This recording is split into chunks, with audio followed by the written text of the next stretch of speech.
김성환의 시사야.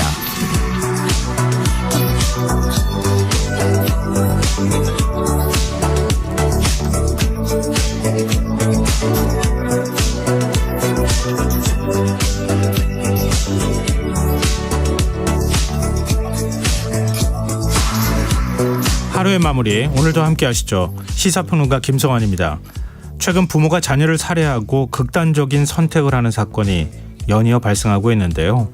과거엔 동반 자살이란 표현을 사용하며 안타까운 시선을 보내기도 했지만 그런 동정어린 시각으로는 반복되는 비극을 끊어낼 수 없다는 지적이 나옵니다. 어떤 대책이 필요한지 더 깊이 들여다보는 인터뷰 시간에 전문가와 얘기 나눠보겠습니다. 수요일 코너죠. 기후위기 시대 더 나은 미래를 제안하는 지구생활 백서 코너도 마련되어 있으니까요. 많은 관심 부탁드리겠습니다. 김성환의 시사는 청취자 여러분들의 관심과 참여 기다립니다. 방송 내용과 관련해 의견 있으신 분들은 문자 보내주십시오. 당첨된 분들께는 모바일 쿠폰 보내드릴 텐데요. 참여하실 번호는 샵9730이고요. 짧은 문자 50원, 긴 문자는 100원의 이용료가 부과됩니다. 또 저희 방송을 유튜브를 통해서도 실시간으로 시청 또 참여하실 수 있는데요. KBS 1라디오 채널 들어오셔서 구독, 좋아요 많이 눌러주시길 부탁드립니다. KBS 1라디오 김성환의 시사야. 그럼 지금 시작하겠습니다.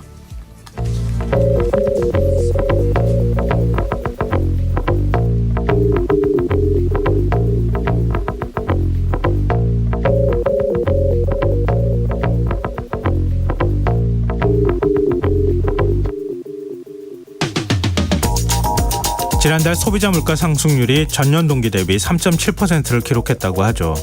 석유 가격이 하락하면서 물가 상승률이 둔화된 건데 상승률이 3%대로 떨어진 건 1년 2개월 만이라고 합니다. 수치만 보면 참 반가운 상황이지만 서민들이 체감하는 물가는 어떨까요? 요즘 주변을 보면 어린이날과 어버이날을 앞두고 고민하는 분들이 참 많습니다. 치솟은 물가 탓에 외식은 물론 놀거리마저 마음 놓고 즐길 수 없는 건데요. 실제로 외식 물가는 1년 전보다 7.6% 올랐다고 합니다. 조금 더 세부적으로 살펴보면 삼겹살과 냉면 같은 서민들의 대표적인 외식 품목 8가지는 값이 더 많이 올라서 16.3%나 인상됐다고 하고요. 여행이나 여가 비용을 포함한 서비스 물가는 1년 전보다 5%, 장난감 가격이 포함된 오락 문화 관련 품목은 4% 가까이 올랐다는데요.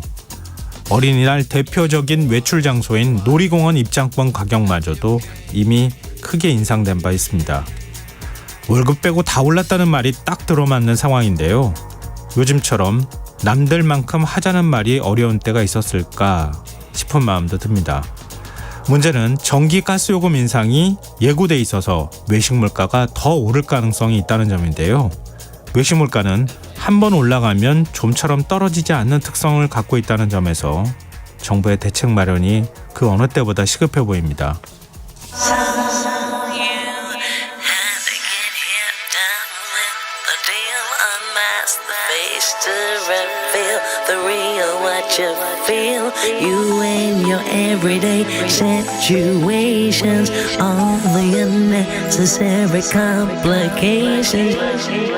오늘 밤 당신 안의 꿈틀거리는 지식충전 본능이 깨어납니다.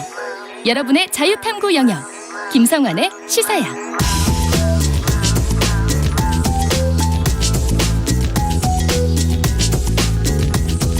오늘 놓쳤던 뉴스 꼼꼼히 정리해드리는 뉴스야 시간입니다. 오늘은 김민하 시사평론가 나와 계십니다. 안녕하세요. 안녕하세요. 네. 기시다 후미오 일본 총리 방한을 앞두고 한일 국가안보실장들이 회동을 가졌어요. 어떤 내용을 조율하는 겁니까? 일단 조태용 국가안보실장하고 아키바 다케오 일본 국가안전보장국장이 서울에서 회담을 하고 네. 기시다 후미오 총리 방한 준비에 대한 여러 가지 논의를 했다는 건데요. 그러니까 북한이 예를 들면 이제 어떤 미사일 발사라든가 그리고 또 핵실험이라든가 이런 도발을 했을 때 관련 정보 공유를 확대하는 방안이라든가 네. 이를 포함해서 양국 간의 안보 협력 방안 등이 주로 논의됐을 것으로 이제 해석이 되고 있습니다. 그리고 올해 3월 윤석열 대통령 방일 당시에 양국 정상이 신설에 합의한 한일 국가안보실 경제안보대화의 첫 회의도 개최를 했기 때문에 이 안보에 더해가지고 그다음에 뭐 최근에 이제 화이트리스트 복구라든지 이런 것들 있지 않습니까? 네. 그리고 양국이 경제적으로 협력하는 그런 방안들에 대해 주로 논의를 한 것으로 보도가 되고 있는데요. 그리고 이제 윤석열 대통령도 용산 대통령실에서 아키바 다케오 일본 국가안전보장국장을 접견을 했습니다. 네, 이 자리에서 기시다 후미오 총리가 전달한 메시지가 있다는 건데요. 한일 관계 개선을 주도한 윤 대통령의 용기 있는 결단을 높이 평가하며 이에 조금이나마 보답하는 마음으로 이번 답방을 결심하게 됐다.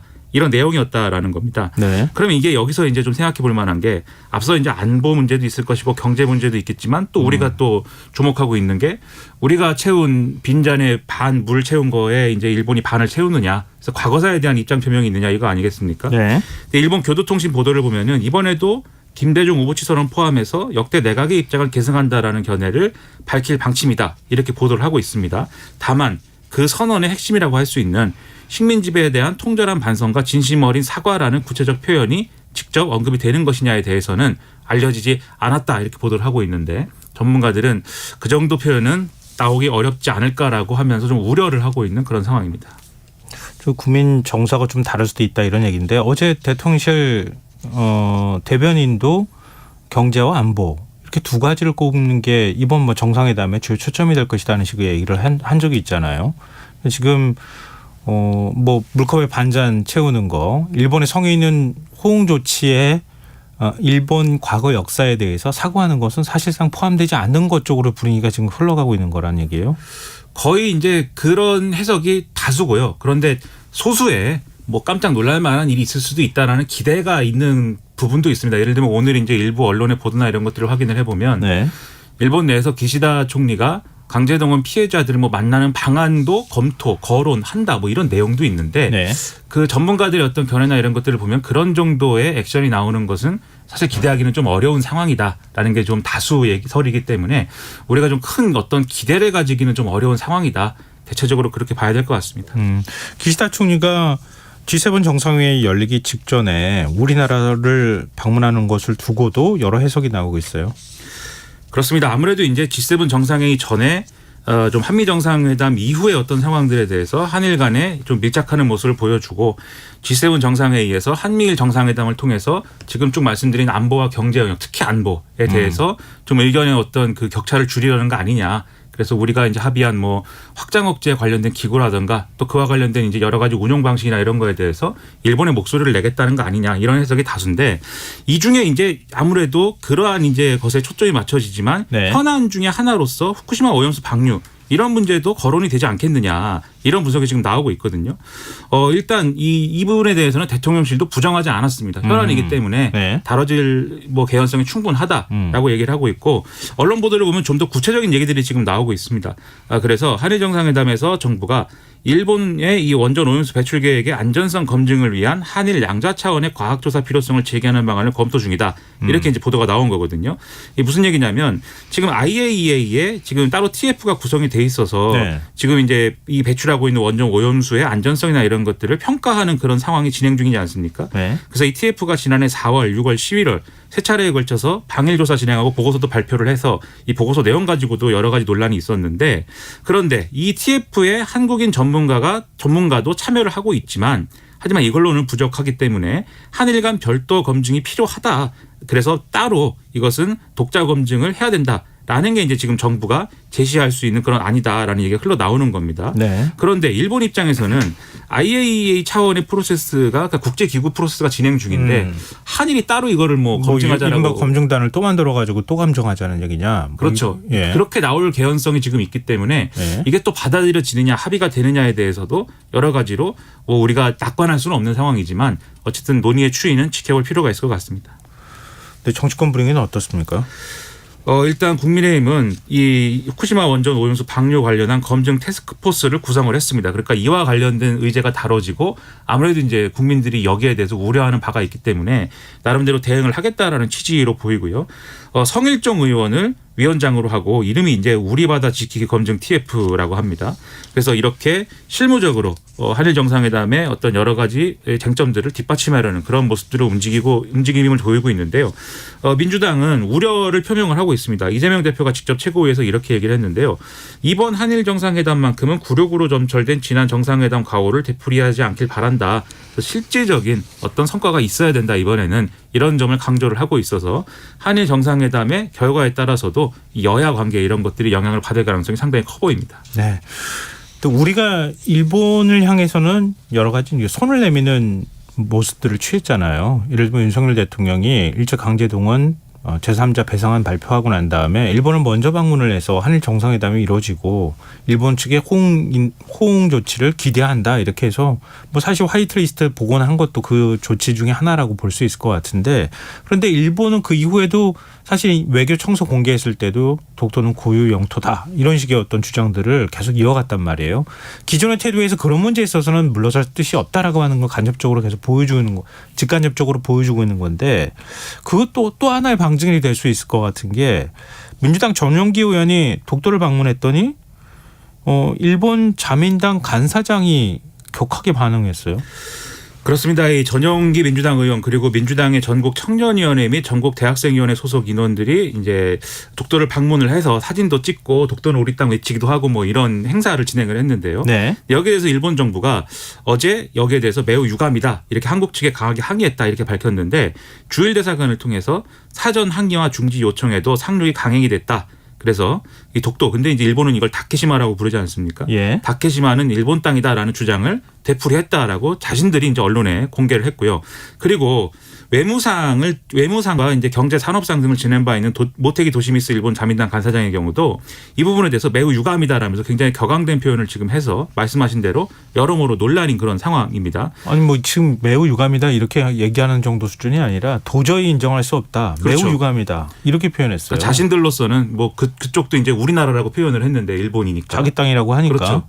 우리나라에 대해서 이런 주장을 한 거에 대해서는 도저히 납득할 수 없다 이렇게 지금 표현을 하고 있는데 일단 그럼 정부가 여기에 대해서 무슨 답을 해야 되지 않습니까? 네. 일단 일본 측이 항의한 거에 대해서는 일본 측의 부당한 주장은 외교 채널을 통해 일축했다 이렇게 밝혔는데 중요한 건 지금 모테기 도시미스 간사의 경우에는 기시다 후미오 총리하고 내부에서 또 같은 편은 아니거든요. 다른 편이거든요. 네. 그렇기 때문에 이게 자민당의 지금 현재 어떤 스탠스 이런 것들을 전반적으로 보여주는 것이기 때문에 이런 정황들을 보면 기시다 후미오 총리가 한국에 와서 이런 걸 봐도 전향적인 어떤 태도를 취하기는 어려울 수 있다. 이런 전망이 나오고 있습니다. 기시다 총리가 좀 유화적인 메시지를 좀 더 낸다거나 이렇게 하고 싶어도 자민당 간사장부터 벌써 이런 인식을 갖고 있기 때문에 굉장히 강경파가 득세하고 있는 상황이어서 할 수도 없는 상황이다.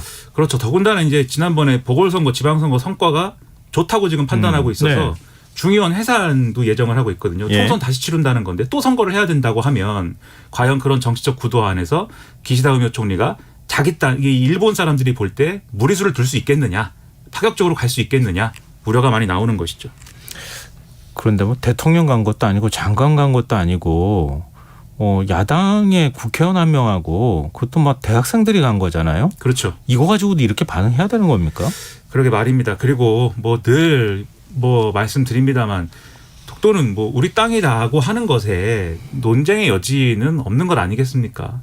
근데 계속 이렇게 억지로 주장을 하면서 오히려 이거를 기정사실화 하려고 이렇게 노력을 하는 거에 대해서 상당히 이제 꼭 한국인이어서뿐만이 아니라 네. 그런 태도가 국제사회에서 용인이 되겠는가라는 상당한 의문이 또 제기가 될 것 같습니다. 네. 자, 다음 뉴스로 가보겠습니다. 윤석열 대통령이 어제 국민의힘 지도부하고 만찬을 갖고 방미 외교 성과를 설명하는 자리, 공유하는 자리를 가졌었잖아요. 이 자리에서 문재인 대통령이 2017년 중국을 국빈 방문했을 당시에 혼자 식사를 했던 이른바 이제 당시 언론에서 혼밥 이렇게 또 공세를 펼치기도 했었는데 이 일을 언급했어요. 네, 정확히 이제 말하면 혼밥은 아니고 그 당시에 노영민 비서실장이라든가 몇 명 같이 있었죠. 당시 보수신문은 그렇게 그렇죠. 공격을 했으니까요. 중국 측 인사와 이제 식사를 하지 않았다는 취지에서 이제 혼밥이다 이렇게 지적을 하고 공격을 많이 했는데 네. 윤석열 대통령이 국민의힘 지도부와 만찬을 가지지 않았습니까? 그런데 이제 여기에 참석했던 지도부 관계자가 언론에 이렇게 얘기를 했다. 이게 이제 대부분의 언론의 보도 내용입니다. 네. 윤석열 대통령이 그 당시에 이제 문재인 전 대통령의 혼밥 사건 이것을 언급을 하면서 국빈을 초청해 놓고 8끼나 혼자 밥을 먹게 하는 외교적 결례가 어디 있느냐 이런 취지로 얘기를 했다는 것이고요. 그리고 전 정권이 친중 정책을 그렇게 폈는데 그럼에도 중국에서 얻은 게 뭐가 있느냐. 중국이 과연 대한민국을 문재인 전 대통령이 한 것만큼 그 정도로 예우를 해줬느냐. 그렇지 않다. 그래서 우리가 저제세로 나가면 중국에서 업신여기는 것이다. 한미일 삼각동맹이 구축이 돼야 북한이나 중국이 우리를 함부로 하지 못한다. 이런 취지의 발언을 했다라는 보도 내용이에요. 근데 이게 이런 보도가 나오고 나니까 또 묘한 좀 분위기가 있는데 네. 또 다른 보도를 보면은 여러 가지 이 수위 조절을 하는 것인지 아니면 어떤 혼선이 있는 것인지 다른 얘기들이 막 나옵니다. 그래서 네. 이 발언 자체는 다른 참석자가 얘기를 했고 대통령은 그냥 들은 거다. 이런 얘기도 있고 근데 얘기를 하긴 했는데 중국이 결례를 했다고는 얘기 안 했다. 이런 얘기가 나오는 보도도 있고 또 대통령실이 설명한 것 중에는 이 얘기를 했는데 한미일 그러니까 이 부분에서 이제 한미일 삼각 동맹이라고 얘기를 안 했다. 한미일 협력이라고 했다. 뭐 이런 얘기도 있고 그래서 도대체 무슨 얘기를 어떻게 했느냐인지에 대해서 사후적으로 뭔가 이렇게 좀 이 조정을 하는 듯한 그러한 보도들이 또 막 나오고 있습니다. 아니 대통령하고 만난 사람이 당 대표하고 원내대표하고 원내부대표하고 뭐 정책의장인가요? 아니 한 5명도 안 되잖아요. 그래서 최고위원들은 안 갔습니다. 거기에. 그러니까요. 최고위원 빼고 그렇게 갔으면은 5명 정도가 만났을 것 같은데 대통령실에서 얘기할 것 같지는 않고 그럼 그중에 누군가가 기자들한테 다 얘기를 해줬다는 거 아니에요. 그러니까 신문에 많이 나왔겠죠. 중국이 받아들이면 굉장히 불쾌할 만한 얘기들이 좀 포함이 되어 있는 것 같은데 단순히 문재인 정부를 비판하는 걸 넘어서서 이게 어떻게 이게 그냥 이렇게 다 나옵니까? 그렇죠. 그리고 이게 보도가 이렇게 된 것도 좀 황당한 얘기지만 그 만찬을 뭐 실시간 중계한 것도 아닌데 나온 거에 대해서도 이게 후속 조치인지 뭔지 뭐 논점 흐리기인지 이런 식으로 언론에 대응을 하는 것이 오히려 더 혼란스럽게 하기 때문에 정확한 메시지를 정확하게 좀 얘기를 해줬으면 좋겠습니다. 네, 알겠습니다. 참 민주당이 혹시 반응 낸 거 있어요? 일단 더불어민주당은 이 문제 자체에 대해서는 뭐 거론한 뭐 그런 내용은 보도가 되지 않았고요. 네. 다만 이제 문재인 정부 5년 동안의 이런 성과가 1년 동안 많이 훼손이 됐다. 뭐 이런 주장을 하면서 정상외교의 분위기나 이런 성과 이런 것들을 보면은 그런 것들이 여실히 드러난다. 균형외교를 우리가 이렇게 쉽게 벌여도 되는 것인지 의문이다. 이런 것들이 경제적 타격으로 이어지는 것이 어떤 뭐 민생에 좀 부담이 되지 않겠느냐. 이런 취지의 주장들을 박강원 더불어민주당 원내대표가 했다. 이런 보도가 나오고 있습니다. 네, 알겠습니다. 지금 여러분께서는 KBS 라디오 김성환의 시사회와 함께하고 계십니다. 계속해서 뉴스에 이어가겠습니다. 녹취록 파문에 후원금 쪼개기 의혹까지 지금 받고 있는 국민의힘 태영호 최고위원 오늘 기자회견을 열었어요. 그렇습니다. 오늘 기자회견 열었는데 일단 이 쪼개기 후원 의혹이라는 것은 지난해 지방선거를 전후해서 이 태영호 의원의 지역구가 이제 서울 강남갑이지 않습니까? 여기에서 당선된 시구의원들이 있는데 이 시구의원들이 후원금을 이제 납부를 했고 이 과정에서 본인은 물론 가족 지인들 명의로 쪼개서 일정 금액 이상이 되지 않도록 해서 이 건별로 그렇게 나눠 가지고 후원금을 사실상 이제 상납한 것처럼 보인다. 이런 노컷뉴스의 보도가 있었습니다. 근데 여기에 대해서 태영호 최고위원은 오늘 기자회견을 열고 반박을 한 겁니다. 네. 그래서 이것은 쪼개기에 해당하지 않고 시구의원들의 후원이기 때문에 그리고 시구의원들은 언론에 자발적으로 후원한 것이다라고 얘기를 했는데 이런 보도가 나와서 의문이다라는 것이고 오히려 공천 헌금이라는 오해를 피하고자 지난 지방선거를 앞두고 예비후보들이 낸 후원금을 반환도 해줬다. 이렇게 얘기를 했는데요. 물론 노컷뉴스에 뭐 추가 또 후속 보도가 있었습니다. 보도로는 한 명이 반환했다 뭐 이렇게 얘기가 나오긴 하더라고요. 그렇죠. 네. 그리고 이제 이 해명이 또 태영호 최고위원의 해명이 전반적으로 안 맞는다라는 보도입니다. 아무튼 그런 보도가 있다라는 거고요. 그리고 이제 오히려 태영호 최고위원은 이런 정보가 왜 언론에 흘러갔느냐를 문제를 삼았습니다. 그래서 공모상 취득한 후원 정보가 아니고서야 알 수 없는 후원자 신원 자료까지 언론에 다 명단까지 넘어갔다는 것은 심각한 불법 행위이기 때문에 법적 책임을 묻겠다 이렇게 주장을 했고요. 네. 그리고 지금 또 뜨거운 감자인 대통령실 공천 개입 논란을 부른 이 음성 녹취 내용 있지 않습니까? 이것도 이진복 대통령실 정무수석과 최고위원의 발언 방향이나 공천에 대해서 그 어떤 대화도 나누지 않았다라고 재차 강조를 하면서 불법 녹음 유출한 자는 수사를 통해서 끝까지 색출을 하겠다 이렇게 주장을 했습니다. 그러니까 지금 상황은 그런 거잖아요. 보좌진들한테 자신이 과장을 해가지고 한 말이 그대로 녹음이 돼서 지금 언론에 넘어갔고, 그리고 지금 후원금 내역이라고 이것도 보좌진들이 다 갖고 있었을 것 같은데 이것도 또한 언론에 넘어갔다는 거잖아요. 그런 인식을 갖고 있는 것 같습니다. 태영호 최고위원. 아니, 그러니까 언론에 제보했다고도 볼 수 있는 거 아니에요? 이게 불법 행위다 아니다 뭐 이렇게 얘기하기는 어려운 거 아닙니까? 언론의 내용을 보고 우리가 그렇게 추론할 수 있는데 네. 추정할 수 있는데 언론에 제보를 한 것으로 추정할 수 있는데 뭐 실제 어떤 경로를 통해서 갔는지는 아직은 알 수 없으나 언론에 그런 식으로 제보가 된 거라고 하면은 뭐 어떤 불법이 있는 것인지 사실 좀 따지기가 상당히 좀 어려운 부분이 있다고 생각이 됩니다. 그러니까 앞으로 보좌관은 제보 절대 하면 안 되겠는데요. 이렇게 하면은. 근데 뭐 지금 공천권을 사실상 갖고 있다고 하는 국회의원한테 기초의 의원들이 후원을 왜 가족들 명의 뭐 또 지인 명의 이런 것들로 나눠가지고 냈느냐. 뭐 이런 거 의심받을 만한 상황인 것만은 뭐 틀림이 없어 보이는데. 그렇습니다. 이게 1회 500만 원 이상의 후원금을 한 사람이 하지 못하는 네. 것이고 일정 금액 이상이면은 신상이 나오거든요. 그렇죠. 익명화는 안 후원금 되거든요. 명단이 나오게 되죠. 그렇죠. 그렇기 때문에 이걸 피하기 위해서 몰래 하려고 쪼개기 후원한 거 아니냐 이 의혹인데 태용호 최고위원의 해명은 이것에 대한 설명은 지금 되지 않는 것이죠. 국민의힘 윤리위원회가 긴급회의 열고 태용호 최고위원 징계 문제 논의했다고요? 일단 이제 오늘 윤리위가 회의를 열고 태용호 최고위원의 녹취 유출 등과 관련돼서 징계 절차가 개시된 기존의 다른 사건들과 병합해서 심사를 하기로 했다라는 내용입니다. 황정문 윤리위원장이 직접 기자들에게 설명을 했는데요. 이 녹취록 관련 안건 징계 개시 결정을 했고 다음 주 회의에서 기존 징계 안건과 병합해서 심리를 하고 이 당대표가 요청해서 긴급하게 이렇게 진행을 한 것이고 일요일까지 소명 기한 두고 월요일에 같이 심사를 할 예정이다라고 설명을 했습니다. 지금 한참 말씀드린 쪼개기 후원 의혹에 대해서는 징계 개시 안건에 들어가지 않는다라고 지금 확인을 한 그런 상황이고요. 네. 이러한 상황은 국민의힘 김기현 대표가 이 문제 이진복 정무석과의 이 대화를 태용호 최고위원이 꾸며가지고 했다고 하니까 예. 꾸며가지고 말한 의혹에 대해서 판단해 줄 것을 요청을 하면서 이렇게 진행이 된 겁니다. 그러니까 태용호 최고위원이 과장 혹은 거짓말을 했기 때문에 당원과 국민의 눈높이에 맞지 않는다. 이런 논리로 요청을 했다는 겁니다. 네. 근데 이게 지금 이진복 정무수석 발언이라고 녹취록에 나오는 것, 이건 일종의 이제 대통령실의 공천 개입이라고도 해석될 여지가 있잖아요. 국민의힘 내부에서도 그런 지적이 나오는데, 그러니까 민주당은 그래서 수사가 필요하다 이렇게 주장하고 있어요. 서영교 최고위원의 경우에는 오늘 최고위에서 이렇게 얘기를 했습니다. 대통령실의 정치 개입이다. 이것은 공천 등을 미끼로 대통령실 공무원이 선거에 개입하면 공직선거법 구조 위반이라고 볼 수 있다. 이렇게 주장을 했는데요. 공직선거법 구조 1항을 보면은 공무원 기타 정치적 중립을 지켜야 하는 자는 선거에 대한 부당한 영향력의 행사, 선거 결과에 영향을 미치는 행위를 해서는 안 된다. 이렇게 규정을 하고 있고 박근혜 전 대통령이 20대 총선을 앞두고 새누리당 공천에 개입한 혐의로 징역 2년을 선고받은 바도 있기 때문에 이 검찰이 이것은 강제적으로 수사를 해야 되는 사안이다라고 강조를 하고 있는 상황입니다. 네. 그런가 하면 민주당 전당대회 돈봉투 의혹에 연루됐다고 지금 뭐 알려지고 있는 의심받고 있는 윤관석 이성만 의원 오늘 자진 탈당을 했네요. 그렇습니다. 이 윤관석 이성만 의원이 국회 비공개 최고위에서 이재명 대표 포함해서 지도부를 만나서 탈당 의사를 밝혔다라는 건데요. 오늘 이제 민주당 쇄신 의원 총회도 진행을 했는데 네. 이 자리에서 의원들에게 사과하고 억울하다 이렇게 얘기를 하면서 법적 절차를 통해서 이 적극 해명하는 그런 과정을 거치겠다 이렇게 주장을 하기도 했다고 합니다.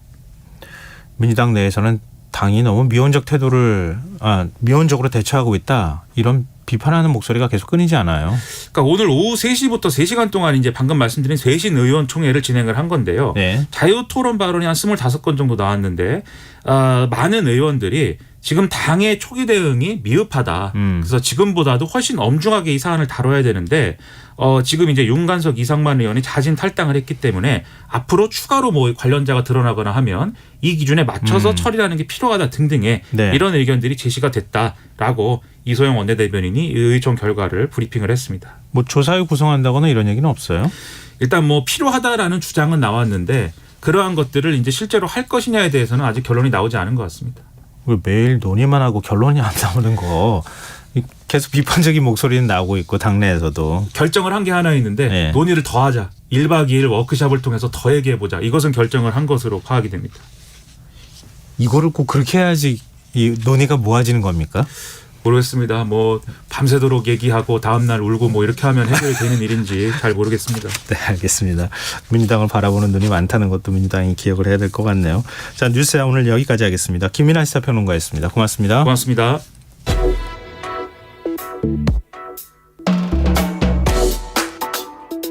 더 나은 내일을 준비하는 시간 KBS 1라디오 김성환의 시사야.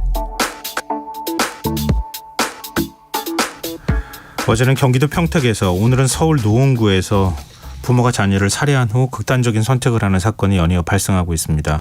그런데 이런 유형의 사건이 일어날 때마다 흔히들 오죽하면 그랬겠냐 이 부모의 안타까운 사연에 주목하는 경우가 많은데요. 이런 동정어린 시선이 왜 문제가 되는지 반복되는 비극을 막을 수 있는 방법은 없을지 백종우 경희대 정신건강의학과 교수 연결해서 얘기 나눠보도록 하겠습니다. 교수님 안녕하십니까? 네, 안녕하십니까. 네. 지금 언론 보도를 통해서 보니까 최근에만 해도 비슷한 사건이 한 3건 정도가 지금 보도되고 있는데요. 이런 네, 사건 맞습니다. 보시면서 교수님 어떤 생각 드세요? 아무래도 많은 국민들께서 좀 느끼시기에 가장 좀 끔찍한 사건이고 또 심각한 아동에 대한 학대이기도 하고 생명의 문제이기 때문에 참 마음이 아픈 일이라고 생각됩니다. 네. 이 언론에서는 뭐 이제 요즘은 좀 아니지만 과거에 이런 유형의 사건을 동반 자살이다 이렇게 표현하기도 했었잖아요. 예. 근데 그러고 난 다음에 왜 자살할 수밖에 없었던 건지 뭐 가정사라든가 이런 것들을 보도를 하기도 했었는데 이런 네. 인식과 표현은 지금 잘못됐다 이렇게 뭐 일반적으로 보고 있는 거죠. 지금은 뭐 이런 자녀 살해 후 자살을 동반 자살로 쓰시는 언론은 이제는 없으신 것 같습니다.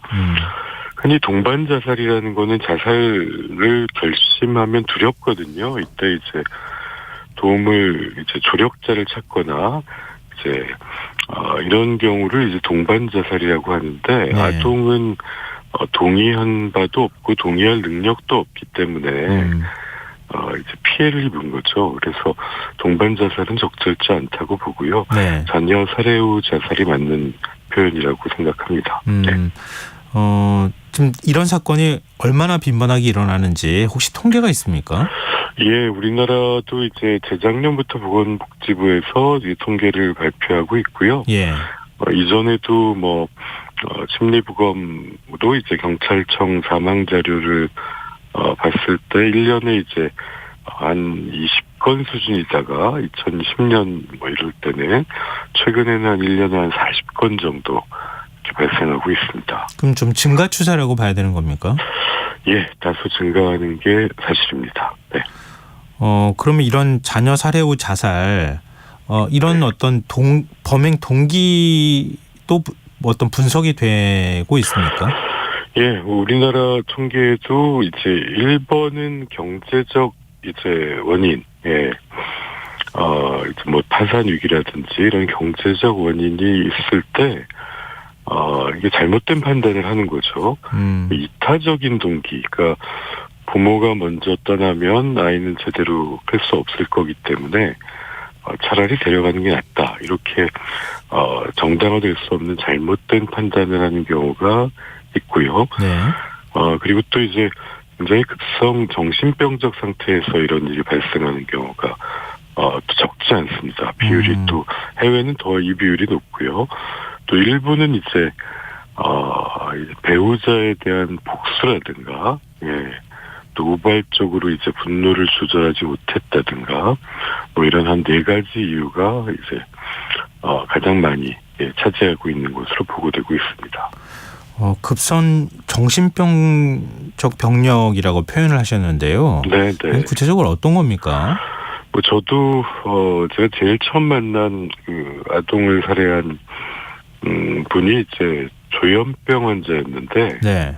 예, 이제 환청이나 망상이 심하고 본인이 임신했다는 것도 제대로 알지 못한 상태에서 영아를 유기한 거거든요. 유기 살해죠, 이 경우는. 예.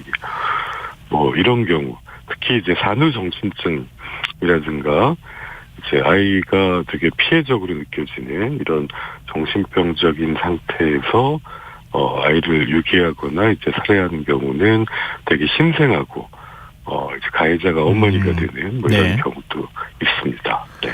그럼 각각의 어떤 그 유형을 분류를 해보면 거기에 따른 네. 대책도 지금 달리 나와야 되는 거네요. 네, 맞습니다. 그러면 예를 들면 경제적 요인이다라고 하면 네. 이렇게 경제적으로 갑자기 어떤 어려움을 겪을 경우에 사회적으로 어떻게 그러면은 지원을 해주거나 구제를 해줄 것이냐 이런 문제로 접근해야 되는 겁니까? 아니면 좀 다른 시각이 필요한 겁니까? 기본적으로 이게 자녀 살해 후 자살이 발생하려면 3단계가 있겠죠. 이게 첫 번째는 부모 중에 한 명이 자살을 결심해야 되고요. 그다음에 배우자가 동의하거나 배우자가 피해자가 되는 경우가 있고, 네. 그다음 세 번째로 이제 자녀 살해가 발생합니다. 그래서 이걸 막으려면 역시 3단계가 있는 건데, 그러니까 이제 기본적으로 경제적 어려움이 있거나 이런 사람들을 어떻게 하면 좀 빨리 발견해서 구조할 수 있나. 사실 지난달에 인천에서 발생한 이런 자녀 살해 후 자살 같은 경우도 한 1년 전에는 이제 평범한 가정이었는데, 네. 뭐 주식을 잃고 뭐 이런 경제적 어려움이 있는 와중에서 생겼는데, 이제 경제 전문가들은 아니 그러면은 그걸 파산 신청을 하고 또 두 부부가 직업도 있었는데 이렇게 했으면 얼마든지 회복할 수 있는 건데 이렇게 대답하시거든요. 네. 근데 왜 그렇게 안 되냐면 거기에 되게 이제 우울증이나 심한 중증 정신질환이 함께 있게 되면 현실 판단력이 떨어지는 상태가 되거든요. 예. 네. 그 문제를 해결할 방법을 찾지 못하고 절망하니까 도움을 요청하지 못한 상태에서 이게 모두 끝이다. 이런 생각에 빠져들게 되는 것도 큰 이유가 됩니다. 네. 좀 말씀 들어보다 보니까 우리 사실은 좀 동정어린 시각이 적지는 않았거든요. 뭐 예를 들어서 맞습니다. 뭐 나라 경제가 별로 좋지 않은 시기에 갑자기 예. 파산하거나 이런 사람들이 늘어날 수밖에 없잖아요. 예. 그런 사람들이 이 마지막으로 선택을 이렇게 하는 것 아닌가 이런 생각이 있었는데 거기에 또 한 단계가 더 있는 거잖아요. 정신병적인 예. 문제. 근데 이게 지금 그렇습니다. 급성 정신병력이라고 하는 게 그 다음에 또 주요한 원인 중에 하나인데 네. 사회적으로 지금 치료가 가능할 거냐? 그럼 어떻게 그러면 치료하거나 도움을 줘야 할 거냐? 이런 문제하고 두 개가 다 연결이 되는 거네요. 그런 시스템이 이제 중요합니다. 우리나라가 왜냐면은 이제 대가족 사회에서는 이런 일이 굉장히 적을 수밖에 없거든요. 예. 그냥 뭐 가족이 한 10명 산다, 3대가 산다 그러면 자녀 살해 후 자살이 일어나기가 매우 어렵겠죠. 누군가가 차리기도 쉽고요. 예. 어떻게 막을 수도 있을 거고 치료도 받게 한다든지 또 도움을 주기도 쉬운 위치에 있을 겁니다. 근데 이제 대가족 사회인 한국이 세계에서 제일 빠른 속도로 산업화, 핵가족화되고 나서 지금 핵가족 사회에서는 이게 굉장히 밖에 알려지지 않게 3, 4인 가족 안에서 일어나고 있기 때문에 네. 알기가 이제 매우 어려워진 거죠. 또 주변에 도움을 요청하지도 않고 이런 분들이. 예. 그래서 이거는 이제 대가족 사회에서 이제 우리 사회가 핵가족 사회로 변화하면서 하지만 자살의 문제에 대한 대응은 아직까지 개인과 가족에게 맡겨져 있는 게 많은 상황에서 예. 높게 발생하고 실제 저희가 뭐 이번에 독일 통계를 봐도 예. 이제 저희가 한 3배 정도 높거든요. 우리나라가요. 예. 영국과 비교해도 한 2.5배 정도 높고요. 그래서 이런 이제 어떤 경제적 위기에 빠진 사람, 또 자살 위기에 빠진 사람, 뭐 급성 정신병적 상태에 빠진 사람을 빨리 발견하고 치료와 지원을 하는 시스템이 아직 부족한 상태에서 네. 더 흔히 발생할 수 있다. 뭐 이렇게는 말씀드릴 수 있겠습니다. 네. 지금 뭐 독일 사례도 말씀을 해주셨지만 네. 해외의 경우에는 이런 사건이 우리보다 적기는 하지만 없지는 않은 거잖아요. 사회적으로 맞습니다. 어떤 지원을 해주는 겁니까? 발견하고 치료하는 과정이. 이게 이제 첫 번째로 사실 우리나라의 자녀 살해 후 자살을 누구도 제대로 안다고 말하기가 어려운데요. 예. 왜냐하면 정확한 데이터가 잘 없습니다. 근데 뭐 독일도 그렇고 미국도 그렇고 캐나다도 그렇고 일단 이런 사망 사고가 자녀 살해 사건이 발생하면 경찰은 물론이고 우리는 경찰만 조사하죠. 예. 검시관, 정신과 의사, 심리학자, 사회복지 정책 하는 사람들이 다 모여서 사망사례 검토위원회라는 걸 합니다. 그래서 우리가 어떻게 하면 이 안타까운 죽음을 막을 수 있었는가를 조사해서 위험 지표를 뽑습니다. 독일 같으면 우울증이 71% 있었다라든지, 그 다음에 오히려 학대라든지 이런 정황이 있었다. 아이에게 위협이 가해진 것들이 있었다. 이래서 미리 발견할 수 있는 경고 신호를 찾는다든지, 또 이거를 관련된 기관의 교육을 의무화한다든지 하는 방식을 통해서 조기에 발견해서 대처하는데 중심을 두고 있습니다. 네. 그러면 예컨대 지금 파산 신청을 하거나 파산 위기에 놓여 있는 경우에는 예를 들면 경제적 지원뿐만 아니라 어떤 심리적 지원이나 이런 것들도 동시에 병행하는 것도 하나의 방법이 되겠네요. 그렇게 하고 있습니다. 지금 경제적 위기에 있는 사람들이 사실 그 어려움을 또 의지를 가지고 이겨내야 되는데 이제 우울증이나 심리적 문제가 방해를 하니까 이런 심리 지원, 또 정신과 진료 이런 것들을 병행하게 제도화하는 걸 통해서 이제 곳곳에서 이런 위기에 빠진 사람들을 빨리 발견할 수 있는 시스템이 중요하다고 봅니다. 근데 또 이런 사건을 바라볼 때 아이를 부모의 소유물로 보는 약간 전통적인 윤리관도 영향을 미치는 거 아니냐, 이런 얘기들도 나오거든요. 교수님께서는 어떻게 보세요? 역시 그런 관념은 대가족 사회에 있던 거는 남았는데 현재는 핵가족 사회에서 별다른 시스템의 도움을 받지 못할 때 이게 동아시아 국가들에서는 그런 것들이 자녀 살해하고 자살이 높은 데에 일부 영향이 있을 거다라고 보고 있습니다. 그렇지만 그래서 이제 용어도 중요하다고 저희가 생각하는 건데, 이것이 이타적인 행동이 아니라 사실은 자녀를 생명을 빼앗는 이제 끔찍한 행동이라는 것을 기억할 필요가 있는데, 사실 미국에서도 이런 여러 번의 사고가 있었는데 그 이후에 살아남은 아이들에 대해서 굉장히 지역사회 지원이나 온정이 있었고 건강하게 생을 마친 아이들에 대한 보고가 계속 있어 왔거든요. 우리 사회가 좀 더 따뜻해지는 것이 또 예방의 한 축이 아닐까 생각됩니다. 이런 자녀 살해후 자살을 막기 위한 한 대책으로 좀 언급되고 있는 게 비속 살해를 가중 처벌하는 거거든요. 근데 그거에 대해서는 어떻게 보세요? 물론 처벌이라는 것도 범죄 예방에 중요할 수는 있겠습니다. 저는 그쪽 전문가는 아니지만 작년에 이제 자녀를 살해하고 한 자녀는 살해하고 이제 다른 자녀는 그렇지 못했다가 이제 법정에서 어머니를 재판하던 판사님이 누가 이 피해자를 비난만은 할 수 없다. 라고 하면서 이제 법정에서 이분들의 이후의 경제적 대책, 주거 대책, 이런 것들을 이제 함께 다뤘거든요. 그래서 사실, 앞에 말씀드린 대로, 분명히 용서받지 못할 범죄 행위를 저지르는 것은 또 맞지만, 이때에 굉장히 정신병적 상태에 있을 수도 있고, 굉장히 절망 상태이기 때문에, 이 부분은 빨리 발견해서 치료와 지원에 연계하는 쪽이 오히려 더 효과적으로 이러한 자살을 막을 수도 있다라는 생각도 듭니다. 오늘 교수님 말씀 듣다 보니까 우리 사회가 또 해야 할 역할이 굉장히 많겠구나. 정부가 좀 대책을 종합적으로 만들 필요가 있겠다 이런 생각이 드네요. 오늘 말씀 고맙습니다. 네, 감사합니다. 지금까지 백정우 경희대 정신건강의학과 교수였습니다.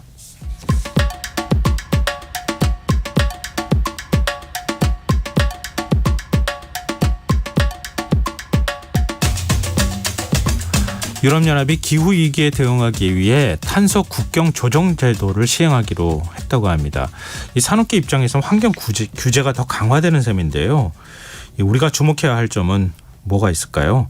지구생활백서 사단법인 넥스트에서 미디어 총괄하고 있는 윤지로 수석과 함께하겠습니다. 안녕하세요. 네, 안녕하세요. 탄소 국경 조정 제도. 탄소 국경세라고 불렀던 그거하고 같은 개념인 겁니까? 네, 맞습니다. 아, 그렇군요. 네. 근데 명칭이 원래부터 이렇게 쓰여졌던 거예요? 아니면 탄소 국경세라고 하는 거를 그냥 알기 쉽게 풀기 위해서 그렇게 했던 겁니까? 그러니까 탄소 국경 조정 제도라는 게 공식 명칭이고요. 아. 이거를 이제 언론에서 그냥 쉽게 탄소 국경세라고 아, 했었죠. 근데 그랬군요. 요새는 이제 탄소 국경 조정 제도라고 이제 부르고 있습니다. 근데 탄소 국경세라고 하는 게 사실 더 직관적이긴 한데요. 맞아요. 어떤 제품이 그러니까 그 국경을 넘어갈 때 환경 규제가 거기에 걸린다는 뜻이잖아요. 네, 맞아요. 어떤 게 문제가 되는 겁니까? 그러니까 이제 이게 이 제도를 쉽게 말씀드리면 예. 이런 거예요. EU가 EU 우리 기업들은 예. 우리 이 EU 영내에서 굉장히 기업 활동할 때 탄소 비용 많이 내거든. 그러니까 너네들도 우리만큼 탄소 비용 내라고 하는 제도예요. 그러니까 이제 탄소 비용을 내라라고 하는 것. 이 탄소 비용을 사실 내는 제도는 이미 있어요. 예를 들면 배출권 거래제라든가 그렇죠. 아니면 탄소세 이런 제도는 있는데 네. 이 제도에서 이제 특징은 뭐냐면 바로 우리만큼 EU만큼 내라고 하는 이 부분인 거예요. 아, 우리 EU 내에 있는 영내에 있는 뭐 기업들은 굉장히 강력한 규제를 받고 있고 그쵸. 그것 때문에 사실 생산 비용도 더 많이 올라갈 수밖에 없는 네. 이런 불리한 게임을 하고 있어. 네. 근데 당신들은 그렇게 하지 않잖아. 네, 맞습니다. 그거에 상응하는 세금 물릴 거야. 이렇게 되는 거예요. 그렇죠. 왜냐하면 그러니까 유럽 기업은 만약에 똑같은 동일한 제품을 동일한 양만큼 생산한다고 할 때 EU에서는 한 100만큼을 만약에 돈을 내야 돼요. 비용을. 예. 근데 보니까 중국이나 한국에서는 뭐 한 30만 내면 된다라고 하면 예. EU 기업들이 나 그러면은 저기 가서 중국 가서 공장 세울래 아. 할 수도 있고 네네. 그러니까 뭔가 가격 경쟁력에서 차이가 날 수가 있잖아요. 중국산 그렇죠. 제품, 한국산 제품이랑 그러니까 안 되겠네 이러면서 그러면은 그 중국에서 물건 만들어서 EU에다가 팔 때는 그 차액만큼 그러니까 여기가 100이고 저쪽이 30이면 70만큼 차액이 발생하잖아요. 네. 70만큼을 EU에다가 내라고 하는 제도입니다. 또 이런 게 있을 수 있잖아요. 친환경 에너지 써가지고 거기에 따르는 비용 부담을 또 기업도 일부 지는 거잖아요. 네. 결국 그 전기를 사용하는 거니까. 네. 근데 우리는 화석연료를 많이 써가지고 제품을 만들었다. 네. 그럼 그거하고 비례해 봤을 때 네. 화석연료가 그만큼 싸면 네. 거기에 따르는 세금을 더 물리는 뭐 이렇게도 되게 그렇게도 설명이 될 가능할 수 있겠네요. 될 수 있죠. 있는데 지금 현재 이 이제 시행하기로 한 요 탄소 국경 조정 제도는 뭐 전력이라든가 열을 사용하는 부분은 일단 제외를 하고 그냥 공장 만들 때 원료를 투입해서 배출하는 그 배출량에 대해서만 이제 따지기로 했습니다. 그럼 이렇게 하기로 그냥 최종적으로 확정이 된 겁니까? 말이 나온 지는 꽤 오래됐는데 네. 본격적으로 도입이 됐다는 얘기는 제가 못 들은 것 같아서. 네, 이게 논의가 처음 이제 됐던 게 EU도 국가랑 비슷해요. 정부에서 법안을 발의하고 국회에서 땅땅땅 해서 이제 최종 통과시키면 예. 되는 건데, 그러니까 EU의 정부에 해당하는 게 EU 집행위라고 하는 곳인데 거기서 2021년 7월에 이 초안을 마련했어요. 그러면서 지금까지 계속 뭐 여기저기서 이렇게 막 논의도 거치고 이러다가 네. 그러니까 지난주 수요일 날 이제 우리 국회에 해당하는 EU 이사회를 통과를 한 거죠. 그러니까 우리로 치면 국회에서 표결 다 거쳐서 이제 최종 법이 된 겁니다. 네. 그래서 2026년부터 EU에다가 철강, 알루미늄, 시멘트, 비료, 전력, 수소 이렇게 6개를 수출하는 기업은 EU 기업과 동일한 수준의 탄소 비용을 내야 됩니다. 그러면은 지금은 2023년이잖아요. 예. 그럼 2026년 시행 전까지는 뭐를 하느냐. 당장 탄소 비용을 내진 않지만 대신 우리 기업, 우리 제품 에서는 탄소 배출이 이만큼 돼라고 의무적으로 보고를 해야 됩니다. 아, 그래야지 세금을 물릴 수 있으니까. 그쵸. 다른 나라 뭐 들어오는 제품에 대해서 비교가 가능해지니까. 그렇죠. 네. 그럼 3년밖에 안 남은 거잖아요. 그렇죠. 네. 그럼 뭐 우리 입장에서 발등에 불 떨어진 거나 다름이 없을 것 같은데 네. 걱정 좀 되는데요.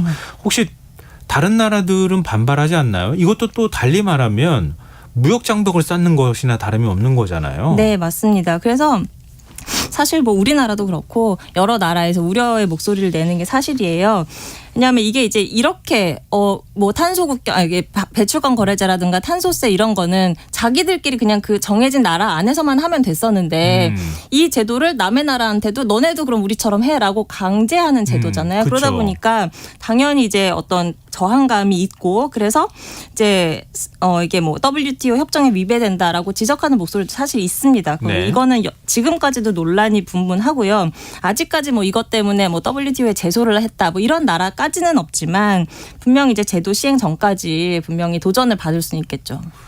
근데 그 개발도상국이나 네. 뭐 과거식 표현을 하면 중진국이나 이런 것들은 네. 유럽은 일찍 사실은 제국주의도 일찍 거치고 네. 자본도 많이 쌓아서 빨리 가고 기술력도 더 많이 확보를 한 상황에서 네.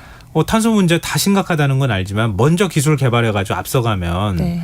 다른 데는 EU가 다 버린 건데 탄소도 어찌 보면 네.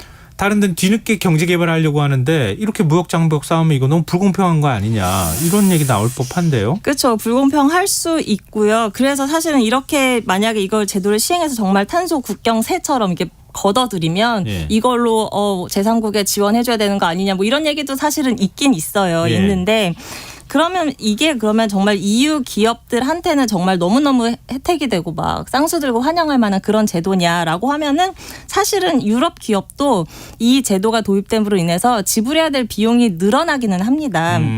이 부분은 조금 이제 집중해서 들으셔야 되는데요. 네. 이 제도는 유럽의 그 배출권 거래제랑 굉장히 밀접하게 엮여 있어요. 배출권 거래제는 다들 아시죠? 탄소 너네는 얼만큼 내 해서 만약에 그거보다 더 배출할 거면 배출권을 사오고 좀 배출을 덜 할 것 같으면 이거를 배출권을 팔고 이렇게 이제 시장에서 알아서 이제 배출량을 줄여가도록 한 제도인데 예. 이걸 당장에 어제까지는 탄소 배출이 공짜였는데 갑자기 오늘 우리 기업이 탄소를 엄청 많이 배출하는데 갑자기 돈 다 내라고 하면 당연히 나 그러면은 나 중국 가서 공장 지을래 이렇게 할 거 아니에요. 네네. 그래서 이렇게 배출이 굉장히 많은 이런 업종들에 대해서는 배출권을 그냥 공짜로 나눠줬어요. 다 비용 부담하게 하면은 이유에서 망하라는 안 얘기랑 한다고 똑같은 하니까. 거니까. 네, 그래서.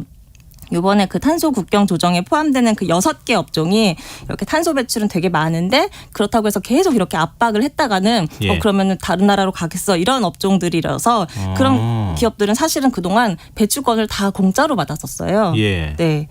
그럼 6개 업종이 어떤 것들이에요? 그 아까 이제 말씀드린 그 철강, 알루미늄, 시멘트, 비료, 전력, 수소 이런 쪽인데 그러면 이상한 생각이 들 거예요. 이게 아까 분명히 이 탄소 국경 조정이라는 제도가 예. EU 기업이 내는 만큼 너네도 내라고 하는 제도라고 했는데 네.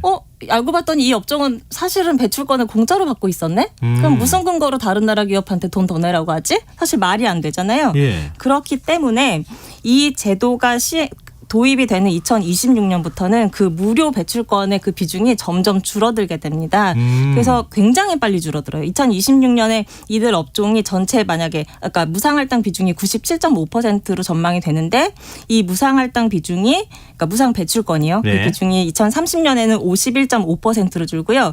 2034년에는 완전히 0으로 떨어져요.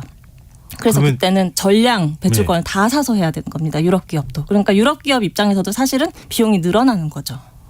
그럼 이게 완전히 뭐 어느 한쪽으로 기울어져서 한쪽만 유리하고 한쪽만 불리하는 이런 방식이 아니라 유럽 기업들도 같이 불이익을 감수해 나가면서 다른 데도 그렇게 맞춰라라고 얘기하는 거라고 봐야 되겠네요. 그렇죠. 그래서 이 EU 표현으로는 이거는 이제 기울어진 운동장을 바로잡는 거다. 이렇게 이제 거꾸로 설명을. 거기 그렇게 또 설명하고 있어요. 네네네. 근데 우리 입장에서는 좀 아무래도 불리하지 않을까요?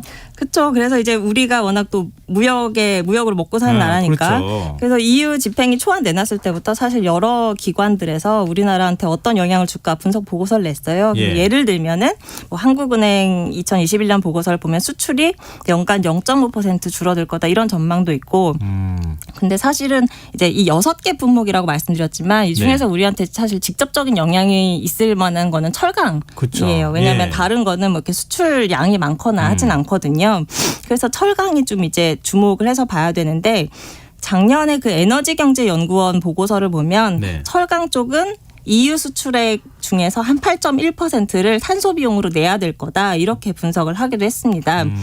근데 사실 이거는 약간 어쨌든 없던 비용을 내라고 하는 제도가 등장을 하는 거니까 그렇죠. 비용이 늘어나는 건 사실 밥 먹으니까 배부르다 약간 이런 식의 분석 같기는 해요. 예. 그래서 사실은 이 이제 가격 경쟁력이라는 측면에서 봤을 때 이거 가격 경쟁력은 상대적인 개념이니까 그렇죠. 우리나라만 비용이 오르는 건 아닐 거 아니에요. 그래서 상대적으로 어떤 나라가 더 내고 어떤 나라가 덜 낼까 이런 게 좀 비교가 돼야 되는데 사실은 이런 쪽 연구는 아직 많이 돼 있지는 않습니다. 그래요? 네. 근데 유럽의 철강 기업들도 비용이 올라갈 거 아니에요. 그렇죠. 이렇게 되면. 네. 그럼 그랬을 때 국내 철강 기업하고 가격 경쟁력이 어떠냐. 이거 비교 우위에 따라서 네. 우리가 아주 절대적으로 불리하지는 않을 수도 있겠다. 네. 이런 건데요. 네. 근데 철강을 예로 들어서 말씀하셨으니까 우리 또 최대 철강의 어떤 경쟁자가 중국이잖아요. 네. 중국 쪽은 어때요? 분석 보고서가 나온 게 혹시 없습니까? 중국 분석 보고서가 있긴 있는데 그렇게 네. 많지도 않고 사실 제가 기사 검색을 해봐도 그러니까 뭐 공식 반응 이런 거 정도는 나와요. 뭐 WTO 협정에 위배된 요소가 없는지 살펴보겠다 이 정도는 나오는데 그렇다고 막 격하게 막 여기에 막 반대하고 하는 그런 수준은 아닌 것 같아요. 왜냐하면 그 중국도 마찬가지로 이 탄소국경 조정 제도에 적용을 받는 수출품 액수가 그렇게 크진 않거든요. 전체 중국이 EU에 수출하는 그 수출액 중에서 한 2% 미만이라고 해요. 그래서 단기적으로 막 이것 때문에 막 휘청하고 하는 정도는 아닌데 그럼에도 불구하고 철강은 한 톤당 $100 정도의 비용 상승이 있을 거다 이런 분석이 있어요. 그러면 이제 말씀하신 것처럼 그럼 상대적으로 누가 더 유리한가 이게 좀 궁금할 텐데 네. 그 제가 있는 그 넥스트에서 2021년에 분석한 게 있더라고요. 예. 그때 2021년 2월 기준으로 보면 철강이 유럽계 제일 비싸고 예. 그다음에 한국, 중국 순으로 중국이 제일 싼데요. 예. 여기다가 이제 탄소 비용을 붙이게 되면은 한국이 제일 저렴하고 유럽, 중국 순으로 순위가 바뀌게 됩니다. 근데 이제 이런 분석에는 여러 가지 가정이 붙거든요. 사실은. 그렇기 때문에 사실 이 제도가 시행되는 2026년까지 각국이 어떤 제도를 어떻게 준비하냐에 따라서 또 가격 경쟁력이 실제로 어떻게 달라질지는 알 수 없죠.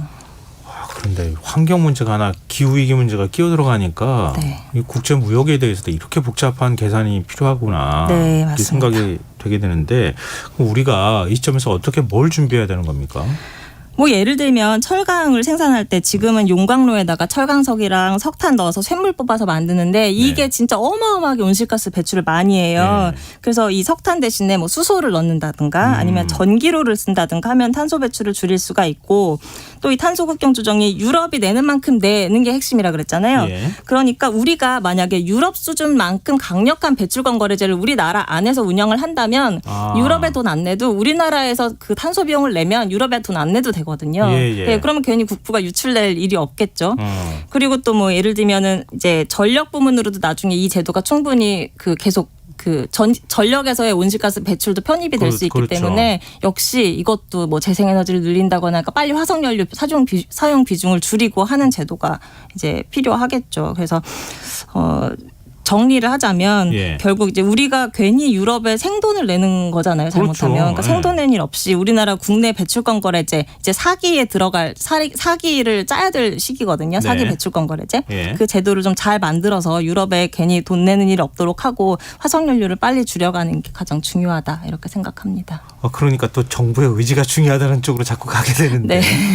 뭐든지 정부가 이렇게 역할이 크구나. 그렇죠. 새삼스럽게 깨닫게 됩니다. 우리 기업들도 요즘에 대응은 많이 하고 있다고는 하는데 네. 기업의 역할도 커져가야 되지 않을까 이런 생각이 드네요. 네. 자, 지구생활백서 사단법인 넥스트의 윤지로 수석과 함께했습니다. 고맙습니다. 네, 감사합니다. KBS 1라디오 김성환의 시사야 1부 순서 여기서 마무리하겠습니다.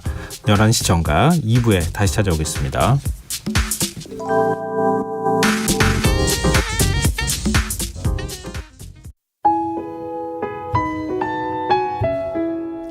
청취자 여러분, 위기 가정을 찾아주세요. 어려운 경제 상황 속에서 긴급한 경제적 지원이 필요한데도 복지 사각지대에 놓여 있어 아무런 지원도 받지 못하고 극한 상황으로 내몰리고 있는 위기 가정이 늘고 있습니다. KBS 강태원 복지재단에서는 가정의 달을 맞아 사회 안전망에서 벗어나 위기에 처해 있는 가정을 발굴해 긴급 지원하는 사업을 시작합니다. 여러분 주위에 스스로의 힘만으로는 도저히 일어설 수 없는 힘든 이웃이 혹시 있는지 찾아봐 주세요. 우리 사회의 건강한 구성원으로 신속히 복귀할 수 있도록 KBS 강태원 복지재단이 작은 힘을 보태겠습니다. 여러분의 제보 전화를 기다립니다. KBS 강태원 복지재단 제보 전화 1533-0900, 1533-0900입니다.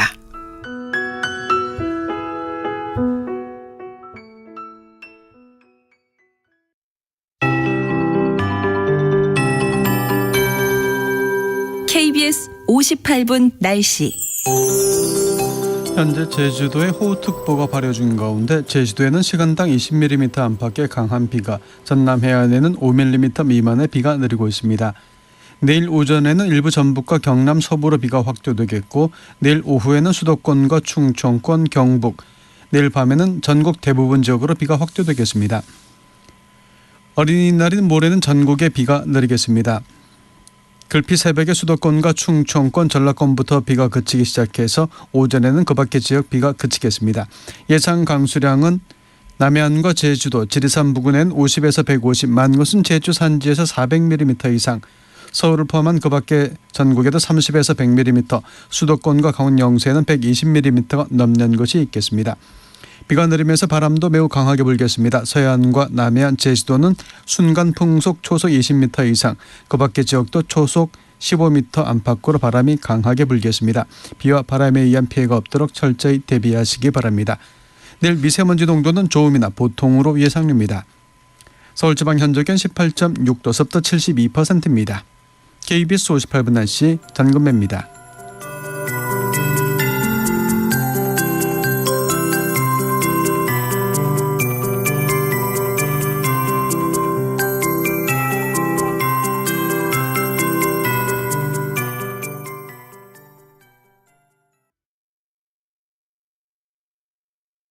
정성을 다하는 국민의 방송 KBS가 11시를 알려드립니다. AM 711kHz, FM 97.3MHz, KBS 1라디오입니다. HLKA.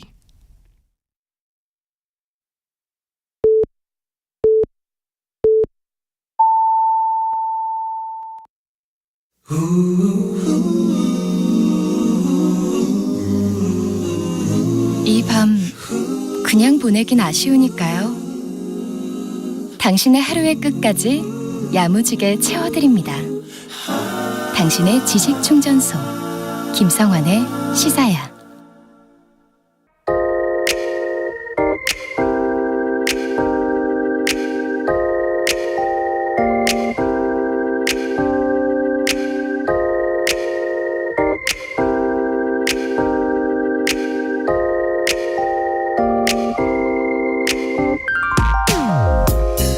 한때 축제장이나 도심에서도 흔히 볼 수 있었던 푸드트럭, 요즘은 좀채 만나기 어렵죠. 코로나 사태 이후 지역 축제가 열리지 않아 장사할 곳이 사라진 데다가 고물가로 가격 경쟁력마저 떨어지면서 장사를 포기하고 있기 때문이라고 하는데요. 청년 창업의 희망이 물거품이 되는 것 같아서 저렴한 가격에 세계 여러 나라 음식을 골라 먹는 재미 하나를 잃은 것 같아서 평소 아쉬운 마음을 갖고 있었는데 오늘 아주 흥미로운 푸드트럭이 있다는 사실을 알게 됐습니다. 경기도 안양시 노동인권센터가 운영하는 찾아가는 노동자 상담센터인데요.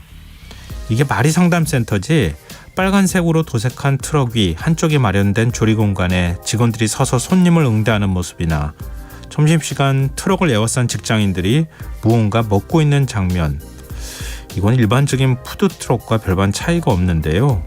굳이 다른 점을 찾자면 트럭 양쪽에 무료 노무 상담 진행 중이라고 글씨가 적혀 있다는 점이라고 할까요?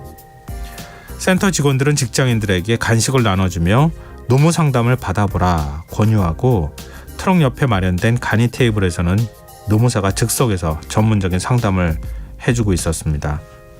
일에 치여서 시간이 없어서 때론 상사와 동료 눈치가 보여서 부당한 일이 있어도 소가리를 하며 넘기던 직장인들 입장에선 참 편리할 수밖에 없는데요. 지난달 중순 푸드트럭 상담센터가 안양의 한 건설 현장을 찾았는데 이후 한 건설 노동자의 구제 상담이 들어왔다고 합니다. 7개월가량 현장에서 일했지만 갑자기 나오지 말라는 통보를 받았다.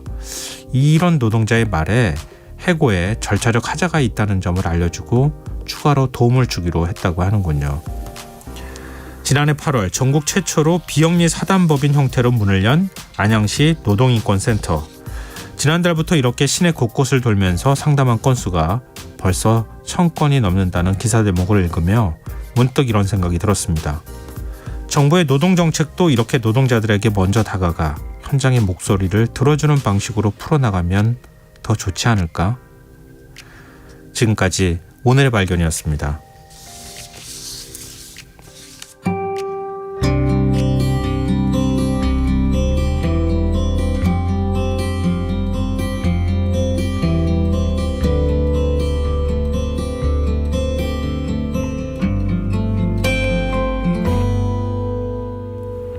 보일 듯 말 듯 가물거리는 안개 속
볼빨간 사춘기에 가리워진 길 들으셨습니다. 김성원의 시사에는 청취자 여러분의 관심과 참여 늘 기다리고 있는데요. 오늘도 오늘의 발견과 관련해서 청취자분들 문자 주고 계세요. 7540님, 우리가 알고 있는 푸드트럭, 일단 친근해서 좋은 데다가 노동 상담을 해준다니 힘든 일이 생길 때 상담 한번 받아보고 싶을 듯해요. 노무 상담 외에도 이런 방식으로 아동부터 노년층까지 연령대별로 정부에서 상담을 지원해 줬으면 하는 바람입니다. 세대별로 다른 고민이 있으니까요. 고민이 해결되고 마음이 건강해진다면 지역사회에도 긍정적인 영향을 주지 않을까 생각이 듭니다. 오늘도 시사회 덕분에 유용한 정보들 많이 얻습니다. 이렇게 의견 주셨습니다. 그리고 5988님, 노동 관련 궁금한 사항이나 직장 내 괴롭힘을 비롯한 징계, 해고, 인사상 부당한 조치 등의 사항들을 누군가에게 털어놓을 수 있는 것만으로도 위로가 되고 큰 도움이 될 것 같아요. 바쁜 직장인들, 노동자들에게 앞으로도 꾸준히 늘 곁에 있는 노동상담 푸드트럭이 되길 바라봅니다. 이런 의견 주셨습니다. 이 말씀 맞는 것 같아요. 누군가에게 털어놓을 수 있는 것만으로도 위로가 된다. 도움이 된다. 이런 말씀인 것 같아요. 근데 사실은 털어놓을 사람이 없잖아요. 그렇다고 직장 동료한테 얘기하면 또 사실 그 얘기 상사한테 들어가는 경우도 많이 있잖아요. 사실 좀 불편해가지고 속마음을 못 얘기하는 경우도 많은데 이런 데 가가지고 진짜 이게 제가 혼자 잘못 생각하는 겁니까? 라고 물어보고 아니요 그거 아니에요. 이렇게 대처할 수 있고 이렇게 할 수 있어요. 라고 얘기를 듣는 것만으로도 위안이 될 것 같아요. 그리고 진짜 문제가 있다고 하면 지원을 받을 수도 있으니까요. 그 노동 상담센터인데 푸드트럭을 이용할 생각을 한 안양시 상담센터는 아이디어 어떻게 이렇게 잘 냈을까 하는 생각도 좀 들었어요. 간식 뭐로 주시는지 사실 궁금했는데요. 그건 없더라고요. 맛있는 것도 같이 주셨으면 좋겠습니다. 네, 청취자분들 의견 계속 기다리고 있겠습니다. 저희가 추첨해서 당첨된 분들께 모바일 쿠폰 선물로 드리겠습니다. 참여하신 문자번호는 샵9730이고요. 짧은 문자 50원, 긴 문자는 100원의 정보 이용료가 부과됩니다. 콩 게시판 KBS 라디오 유튜브 채널을 통해서도 무료로 참여하실 수 있습니다. KBS 라디오 김성환의 시사회와 함께하고 계신 지금 시각은 11시 9분입니다.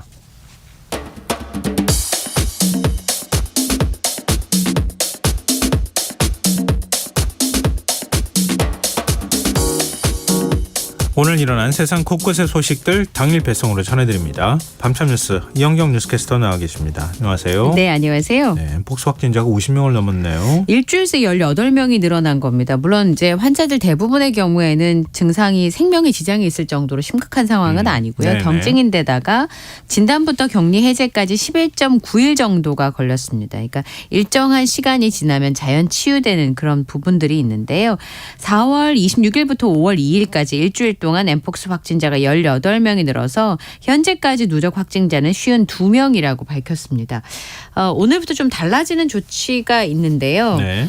엠폭스 확진자의 그 예방접종 대상을 엠폭스의 예방접종 대상을 확대하기로 했습니다. 8일부터 접촉자뿐만 아니라 위험에 노출되기 전인 18세 이상의 고위험군에게도 백신을 접종한다고 했는데요.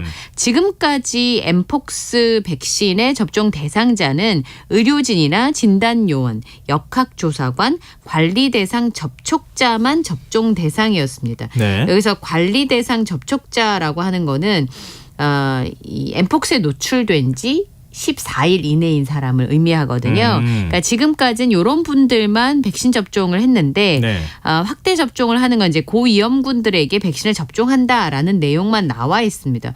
그러면 접종이 권고되는 고위험군은 누구인가 아직 정의가 되지 않았는데요. 예. 보건당국에서는 밀접 접촉을 통해서 감염되는 특성을 엠폭스가 가지고 있기 때문에 특정 그 집단 내에서 전파 가능성이 있다라고 보고 현재로는 고위험군의 기준을 정리하고 있습니다. 그리고 이제 백신 접종 대상자라고 하는 게 혹시 부작용이 있으면 어떡하나 그런 네네. 걱정을 하실 수가 네. 있는데요. 엠폭스 접종에 사용되는 3세대 백신 진네오스는 예방 효과와 안정성이 이미 많이 충분히 입증된 백신이기 때문에 그런 부분은 많이 걱정 안 하셔도 될 것 같고요. 이 엠폭스의 감염 예방 효과가 86%라고 한답니다. 그래서 이제 고위험군이라고 한다면 감염의 위험을 현저하게 낮추는 효과가 확인이 됐다고 볼 수 있겠죠. 그러니까 코로나19하고 자꾸 비교하시는 분들이 많아서요. 네, 엠폭스 그렇죠. 같은 경우에는 백신 효과가 굉장히 86%면 네. 굉장히 높고 이거는 계속 변이 일으키거나 이런 얘기는 지금 아직까지 못 들어봤거든요. 네. 근데 그리고 치료제도 있는 상황이고 네. 상황은 코로나보다 훨씬 좋은 거라고 봐야 될 것 같은데요. 일단 지금까지 누적 확진자 52명. 어떤 사람들인지가 이렇게 분류가 좀 됩니까? 네. 남성이 압도적으로 많아요. 50명이니까 52명 중에서. 네. 96.2%고요. 그중에서 20대와 40대 남성이 47명, 그러니까 94%로 제일 많았습니다. 감염 경로는 성접촉이 제일 많은데요. 모바일 앱을 통해서 익명의 사람들과 성접촉을 한 사례가 86%로 가장 많았습니다. 굉장히 높네요. 그러니까 익명의 사람이라고 하는 부분에 있어서 위험도가 좀 있어 보입니다. 네. 감염원에 노출된 후로부터 증상이 생길 때까지 평균 9.1일 정도가 걸렸고요. 그리고 주로 확진자들이 항문과 생식기 통증을 동반한 국소 피부 병변, 그러니까 뭐 발진이 생긴다든지 궤양이 생긴다든지 하는 부분들을 호소했습니다. 피부에 이 병변이 생기는 거는 모든 환자들에게 나타나고 네. 초기에는 열이 나거나 두통이 있거나 근육통이 있어서 감기와 유사한 증상을 보입니다. 그러니까 본인이 직접 알아채기는 좀 쉽지 않은 부분들이 있고요. 네. 실제로는 그 초기 증상 없이도 피부 병변이 나타나는 사례가 있다고 하는데 현재까지는 30명이 우리나라에서 지금 입원 치료 중이고요. 네. 22명은 퇴원을 했습니다. 그리고 현재까지 후유증 보고 사례는 없는 상황이에요. 아직 뭐 확진자 숫자가 그렇게 많지 않아서 좀 네. 한계가 있긴 한데 앞으로 이제 연구 작업들도 같이 좀 해야 되지 않느냐 그렇죠? 이런 전문가 예. 의견도 있더라고요. 자, 다음 뉴스로 넘어가 보겠습니다. 서울 대치동 아파트에서 70대 경비원이 갑질 피해를 호소하며 극단적인 선택을 하는 일이 있었어요. 네. 근데 지금 50일 정도 지났는데 그 이후에 이 아파트에서 뭐 달라진 게 없다고요. 특히나 괴롭힘 당사자로 지목된 관리소장이 여전히 해당 아파트에 출근을 하고 있고 네. 또 그 동료라고 할 수 있는 경비 노동자들은 초단기 근로계약을 계속 강요받고 있는 사태이기 때문에 한 사람이 스스로 목숨을 끊었음에도 불구하고 그 어떤 것도 해결되지 않았다라고 하는 게 이분들의 주장인데요. 예. 그래서 오늘 노동자 30여 명이 강남구 대치동의 그 아파트 정문에서 경비 노동자 투쟁 선포 기자회견을 열었습니다.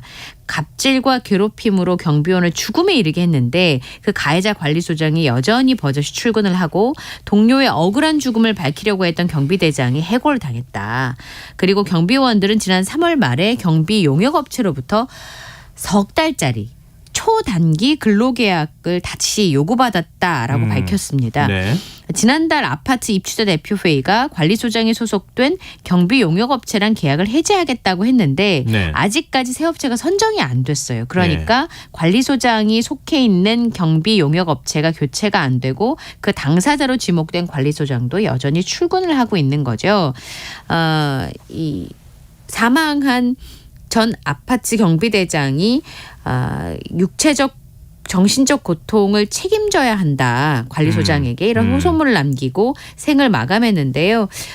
지금 매일 아침 이전 경비대장이 매일 아침 부당 해고를 규탄하는 출근 투쟁을 하고 있는 상황이고 예. 아까 말씀드렸던 노동자들은 오늘 기자회견을 열었습니다. 그리고 이 경비 노동자들이 그 요구안이 담겨져 있는 항의 서한을 들고 그 단지 내에 있는 관리사무소와 입주자 대표회의 사무실을 찾았습니다만 문이 잠겨서 발길을 돌려야 했습니다. 근데 대치동에 있는 아파트기도 하고 그래서 경제적으로 그렇게 궁핍하거나 어려운 사람들이 있는 곳은 또 아니잖아요. 네. 집값도 상당히 적지 비싼, 않고. 네, 예. 뭐 비싼 곳이라고 생각이 되는데 굳이 꼭 이런 방식으로 계약을 맺어야 되는가 이런 생각이 들고요. 아파트 주민들 간에서도 뭐 서로 간에도 다툼이 있다 그러네요. 네. 그러니까 아파트 그 한 입주자 700명 정도가 위탁관리업체에다가 비국적 사고에 대해서 사과하고 관리소장 해임하라 뭐 이런 네. 내용 증명을 또 보냈다고 하는데 네. 또 다른 아파트 주민들은 또 다른 의견을 내고 있고 뭔가 의견 하나로 모아지지 않으면서 그 사이 틈새기 있는 경비원들이 지금 고통받고 있는 그렇죠. 거 아닌가 뭐 그런 생각이 드네요. 또 그런가 하면 전주하는 아파트에서는 전 관리소 직원이 갑질을 당했다 그러면서 이런 시위를 좀 벌이고 있다고요? 이 아파트에서 이영석 씨가 관리기사로 4년 넘게 일을 했는데 최근에 다른 곳으로 전보 조치가 된 거예요. 입주자 대표의 부당한 압박 때문이라고 하는 게 이 아파트의 관리기사로 일했던 이영석 씨의 주장입니다. 말 안 들으면 잘릴 수 있다. 고압적인 언행과 말투를 많이 느끼고 그런 일들 때문에 모멸감을 느끼고 살았기 때문이라고 하는데 그러면 이분하고만 그런 일이 있었던가? 전 경비원의 얘기를 들어보면 네. 이 갑질을 호소하는 직원이 이영석 씨뿐만 아닌 것 같아요. 1년 동안 관리소장과 경비원 등의 6명 교체가 됐고요. 네. 남아있는 직원들도 굉장히 불안해한다는 겁니다. 입주자 그 대표가 와서 지시사항을 써놓고 간대요. 예. 그리고 심지어는 한 번은 의자를 다 빼놓고 서서 근무하라고 했다는 겁니다. 이유는 잡담을 하기 때문이다라고 하는 건데 인사권도 좌지우지하고 또 본인에게 잘못 보이면 본사에다 바꿔라 이런 주장을 하기도 했다고 하는데요. 아까 그 대치동에 있는 아파트 얘기하셨잖아요. 네. 근데 이 아파트에서도 이러한 상황을 이 관리기사인 이영석 씨가 1인 시위를 하고 난 뒤에야 다른 주민들이 알게 됐다고 합니다. 그러니까 주민들 얘기는 성실히 안 했으면 쫓아내야지. 그런데 상식에 비춰서 봐서는 있을 수 없는 일이고 성실히 근무하는 사람을 이렇게 부당해 구하는 건 있을 수 없는 일이다라고 네. 하면서 분노감을 표하고 있거든요. 근데 정작 당사자인 입주자 대표의 경우에는 아니 어떤 시대인데 부당정보 해결할 수 있느냐. 지시사항의 경우에는 민원이 들어왔기 때문에 본인은 얘기만 했을 뿐이지 절대로 갑질을 하지 않았다라고 주장을 하고 있거든요. 네. 양쪽의 얘기들이 이제 부딪히고 있는 상황인데 경비원을 파견하는 업체의 경우에는 예. 아파트 관리를 위탁받아서 움직이기 때문에 문제가 생기면 노동자를 다른 곳으로 보내는 것 외에는 할 수 있는 방법이 없는 게 현실이라고 합니다. 다 일부 주민들이 이제 입주체 회의를 놓고서 이 문제를 공론화할 예정이라고 하는데요. 네. 실제로 이 이영석 씨는 뭐 가을에 낙엽 많이 떨어지잖아요. 그럼 네. 낙엽 치워야 되니까 송풍기를 쓰려고 하니까 뭐 시끄럽다는 민원이 들어온다. 그래서 못하게 하고 그리고 여러 가지 납득할 수 없는 이유를 들면서 갑질을 해왔다는 주장을 하고 있는데요. 아침에 출근하는 차량과 시민들이 볼 수 있도록 지금 1인 시위를 하고 있는데 자치회장은 부당 정보를 철회하고 즉각 사퇴하라라고 하는 피켓을 몸에 두르고 있습니다. 이 아파트 경비원 문제 이거 어떻게 해야 될지 모르겠어요. 경비원 갑질 못하게 네. 바꿨잖아요. 네. 업무도 명확하게 규정하고 갑질도 그렇죠. 하지 못하도록 이렇게 했는데도 계속 이런 문제가 생기는 거. 입주자 대표는 외부 경비업체 탓하고 경비업체는 경비원 탓하고 뭐 그리고 주민들 간에 서로 또 의견이 안 돼가지고 또 계속 이런 문제를 어떻게 해야 되는 거야. 그러니까 아파트 자치 일종의 자치잖아요. 그런 면에서 좀 주민들이 의견을 모으면 어떨까. 네. 그런 생각이 드는데 잘 안 되네요. 참 답답하기도 하고 안타깝기도 하고 그러네요. 지금 여러분께서는 KBS 라디오 김성원의 시사회와 함께하고 계십니다. 밤참 뉴스 계속 이어가겠습니다.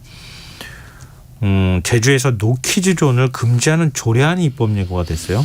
네, 8일까지 의견 수렴을 하고요. 네. 그다음에 이달 임시회에서 통과 여부가 결정이 되는데요. 더불어민주당의 제주도의회의 송창권 의원이 제주도 아동 출입 제한 업소 지정 금지 조례안을 대표 발의를 했습니다.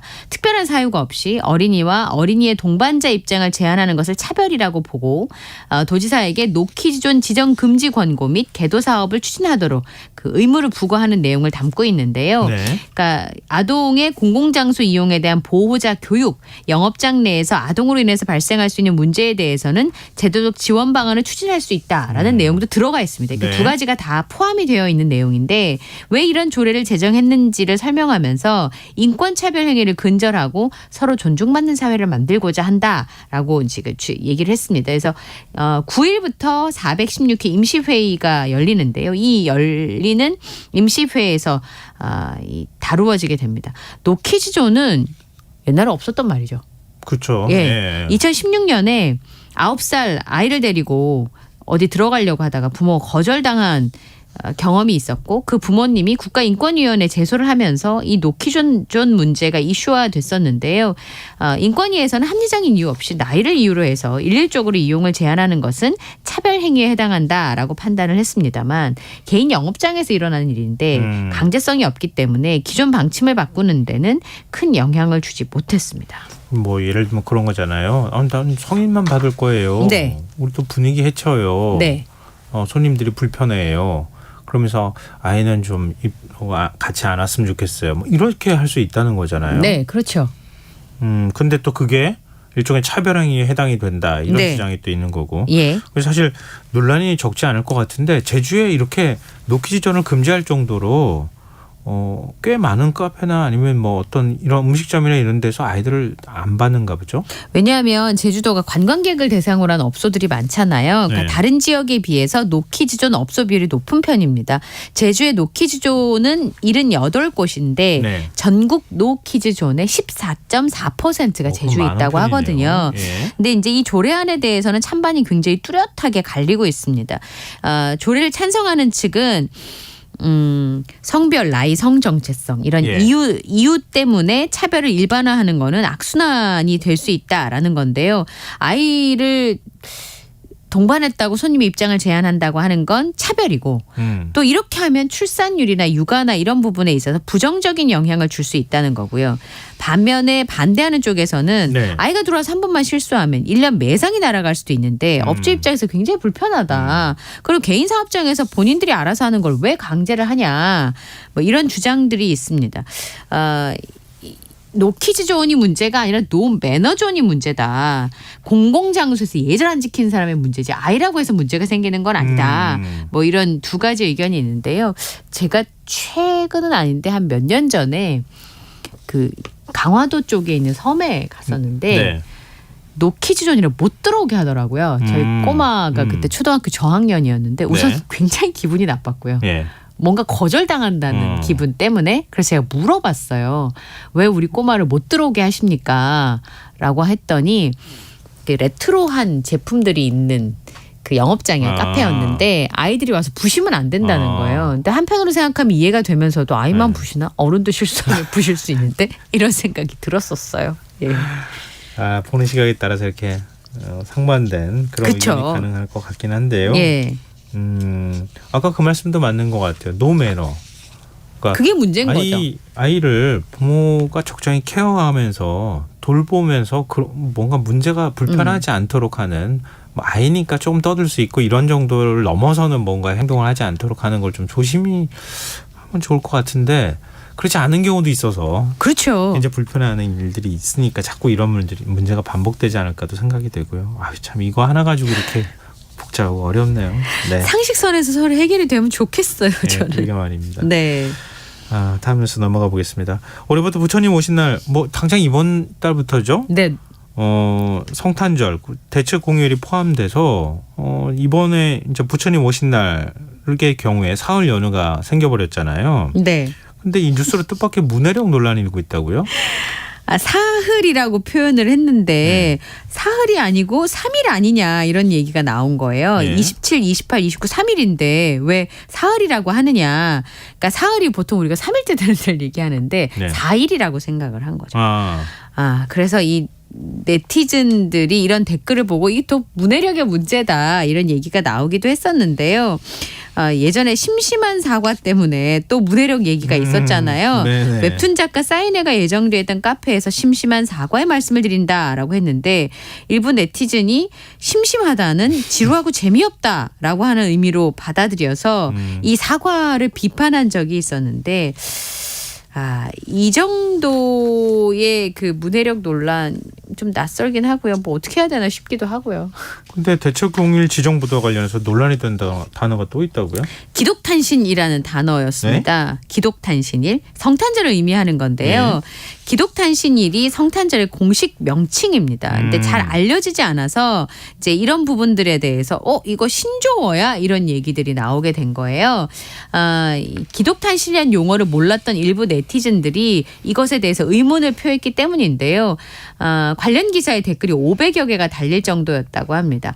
1949년 6월 4일에 대통령령에 따른 관공서의 공휴일에 관한 규정에 기독 탄생일이라고 제정이 됐고 75년에 기독 탄신일로 명칭이 변경됐습니다. 그러니까 네. 공식적인 명칭인데요. 잘 모르니까 성탄절로 네, 성탄절로 바꿔야 되는 거 아니냐 이런 얘기들도 나오고 예전에 석가탄신일이라고 썼었잖아요. 예, 맞아요. 그러니까 부처님 오신 날을 예. 그러니까 이제 불교계에서 반발해서 부처님 오신 날로 용어 사용을 바꾼 적이 있었는데 이 생소한 용어 대신에 우리 흔히 쓰는 용어를 쓰자 뭐 이런 얘기들도 나오고 있습니다. 그러니까 개정할 때 같이 개정하면 참 좋겠는데요. 그러면은 지금 공휴일 중에서 1월 1일 그리고 현충일 네, 그 두 개만 2개 남았다잖아요. 네. 그거 대체율로 바꾸면서 같이 바꾸면 안 되나요? 네. 자, 오늘 관찰뉴스 여기까지 하겠습니다. 지금까지 이현경 뉴스캐스터와 함께했습니다. 고맙습니다. 감사합니다.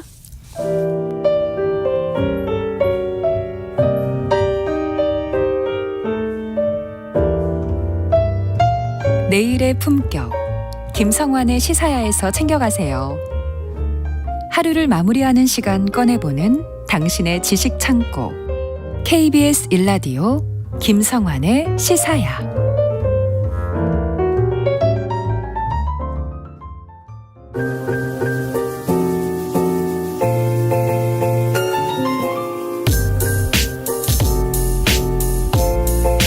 흥미로운 미술 세계로 안내해드리는 시간이죠.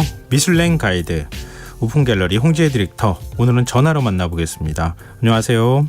네, 안녕하세요. 지금 광주에 가 계세요? 네, 광주에 와 있습니다. 오늘 왜 가셨어요?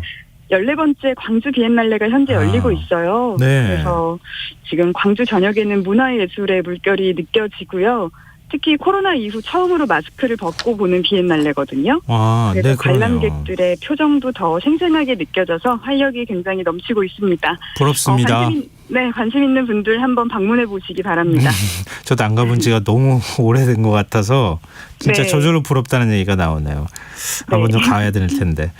근데 오늘은 가족의 달을 주제로 얘기해 주신다고요? 네, 그렇습니다. 바로 이틀 뒤가 어린이날이잖아요. 네. 혹시 이런 말씀 들어보셨나요? 모든 어린이는 예술가다. 문제는 성장에서도 그 예술성을 어떻게 지키는가이다. 바로 파블로 피카소의 명언인데요. 예. 태어날 때부터 모두 타고난다는 그 예술성을 어떻게 발현시키고 어떻게 지켜나갈지, 자녀의 미술 교육에 관심 있는 분들이 많은 것으로 아는데 제가 이 주제를 5월을 위해서 지금까지 아껴두었습니다. 아, 그래요? 네, 예.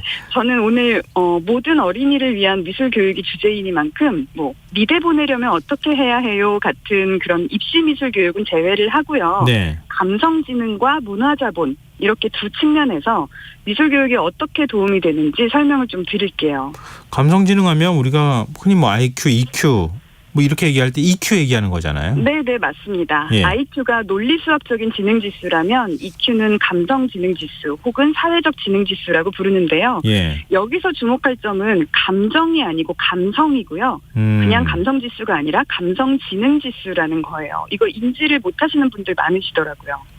왜 이렇게 분류를 굳이 하신 거예요? 네, 한참 동안 IQ보다는 EQ다 이런 말들이 유행하듯이 돌았는데요. 예. 때로는 똑똑한 사람보다 감정이 풍부한 사람이 행복해 이런 식으로 이해하고 계신 분들도 계시더라고요. 그런데 EQ는 감정의 풍부함에 대한 이야기가 아니라 인간의 감성이나 정서를 파악하는 것도 하나의 지적 능력이다. 이제 이런 뜻으로 좀 보면 될 것 같거든요. 네. 그리고 또 동의어로 사회적 지능지수라고 부르기도 하는 만큼 실제로 사회생활을 하는 데에는 IQ보다 더 중요한 기능을 하기도 합니다.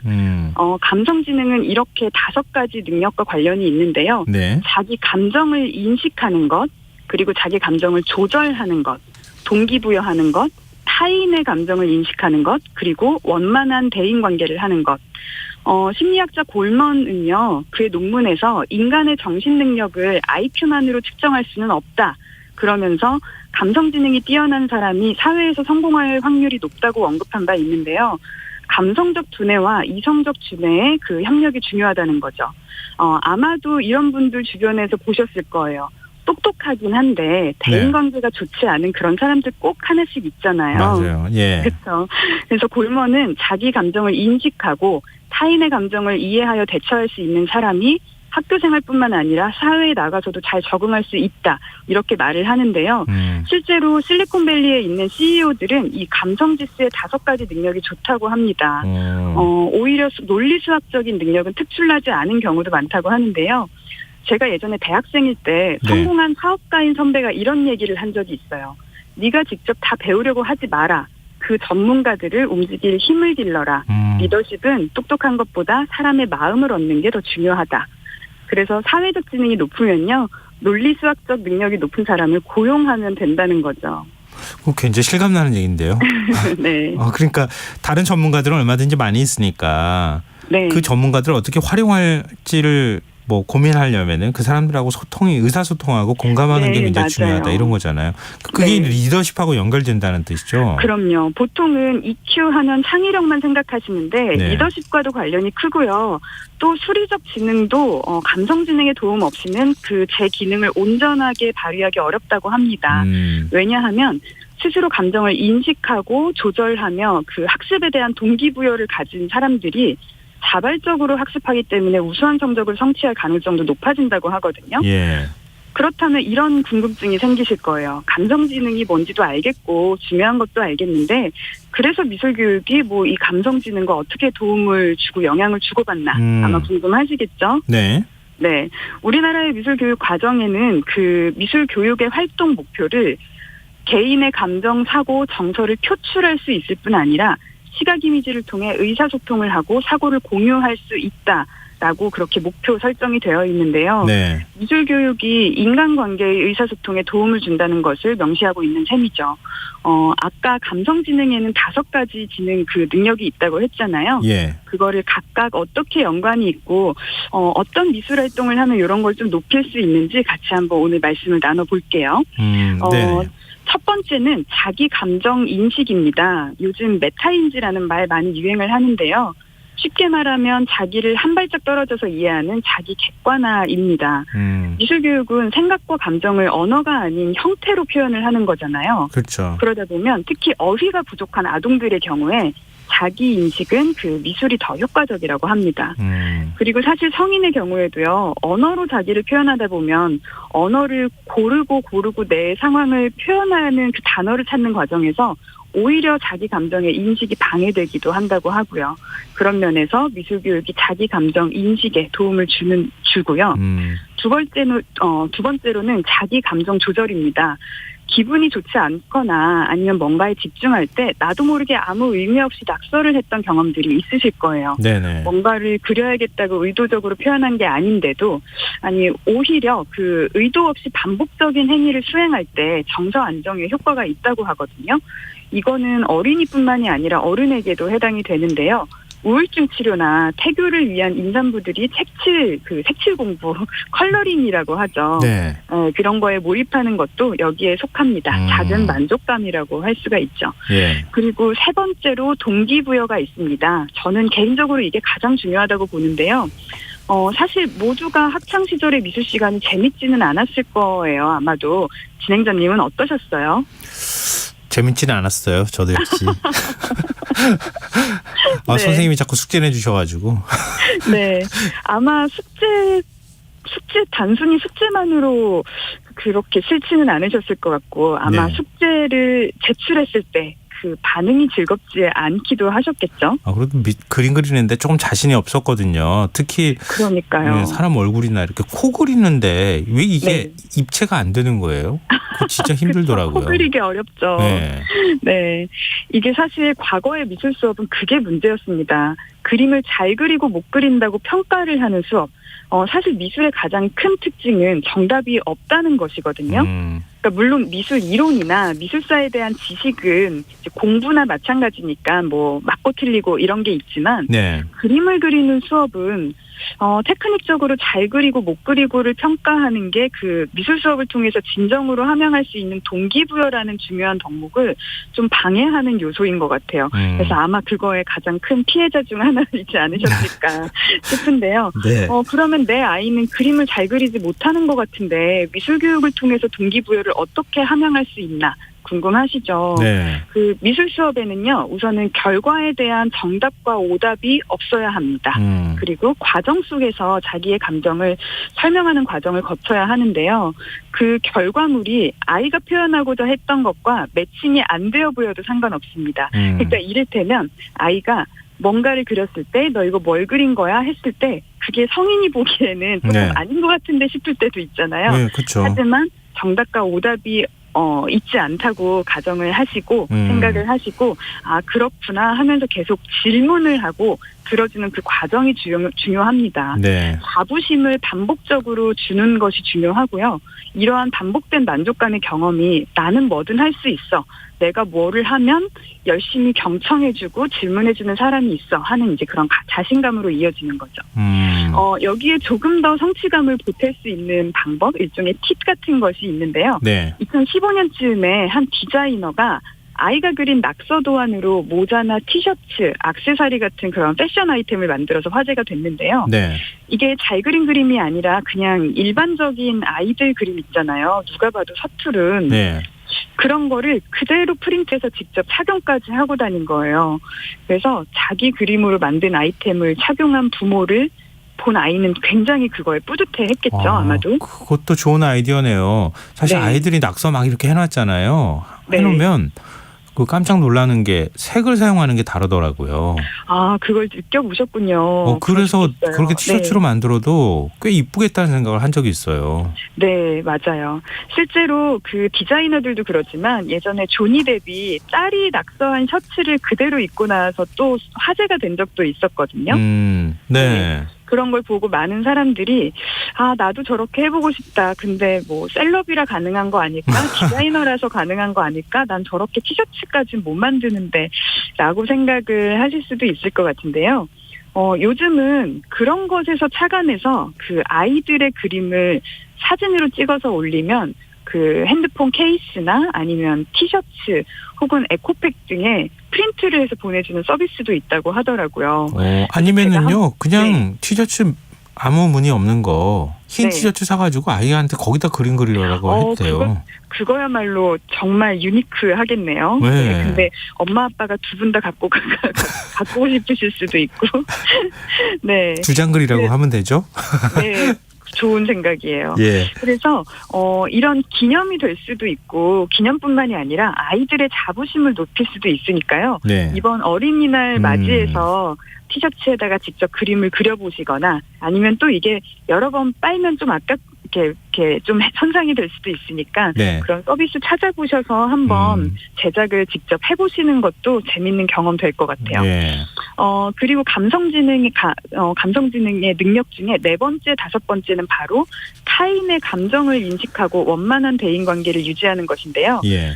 앞서 설명드린 것들은 다 셀프, 자기에 해당되는 것들인데 이 4번째, 5번째는 그룹으로 할 때 가능합니다. 그러니까 정답과 오답, 잘 그린 것과 못 그린 것, 이제 이런 거를 판단하지 않는 미술 수업이어야 되고요. 네. 그렇다면 이런 걸 느낄 거예요. 타인과 경쟁하지 않고도 자유롭게 이야기를 나눌 수 있구나 하는 즐거움도 느낄 수가 있고요. 또 다른 친구들의 작품을 감상하고 그 친구 이야기를 들으면서 아, 저 친구는 저런 감정을 갖고 있구나 하는 이제 훈련도 같이 할 수가 있는 거죠. 네. 네, 많은 이야기들을 했는데 한번 정리를 해보자면요. 결국 미술 교육의 중요한 특징은 정답이 없는 것입니다.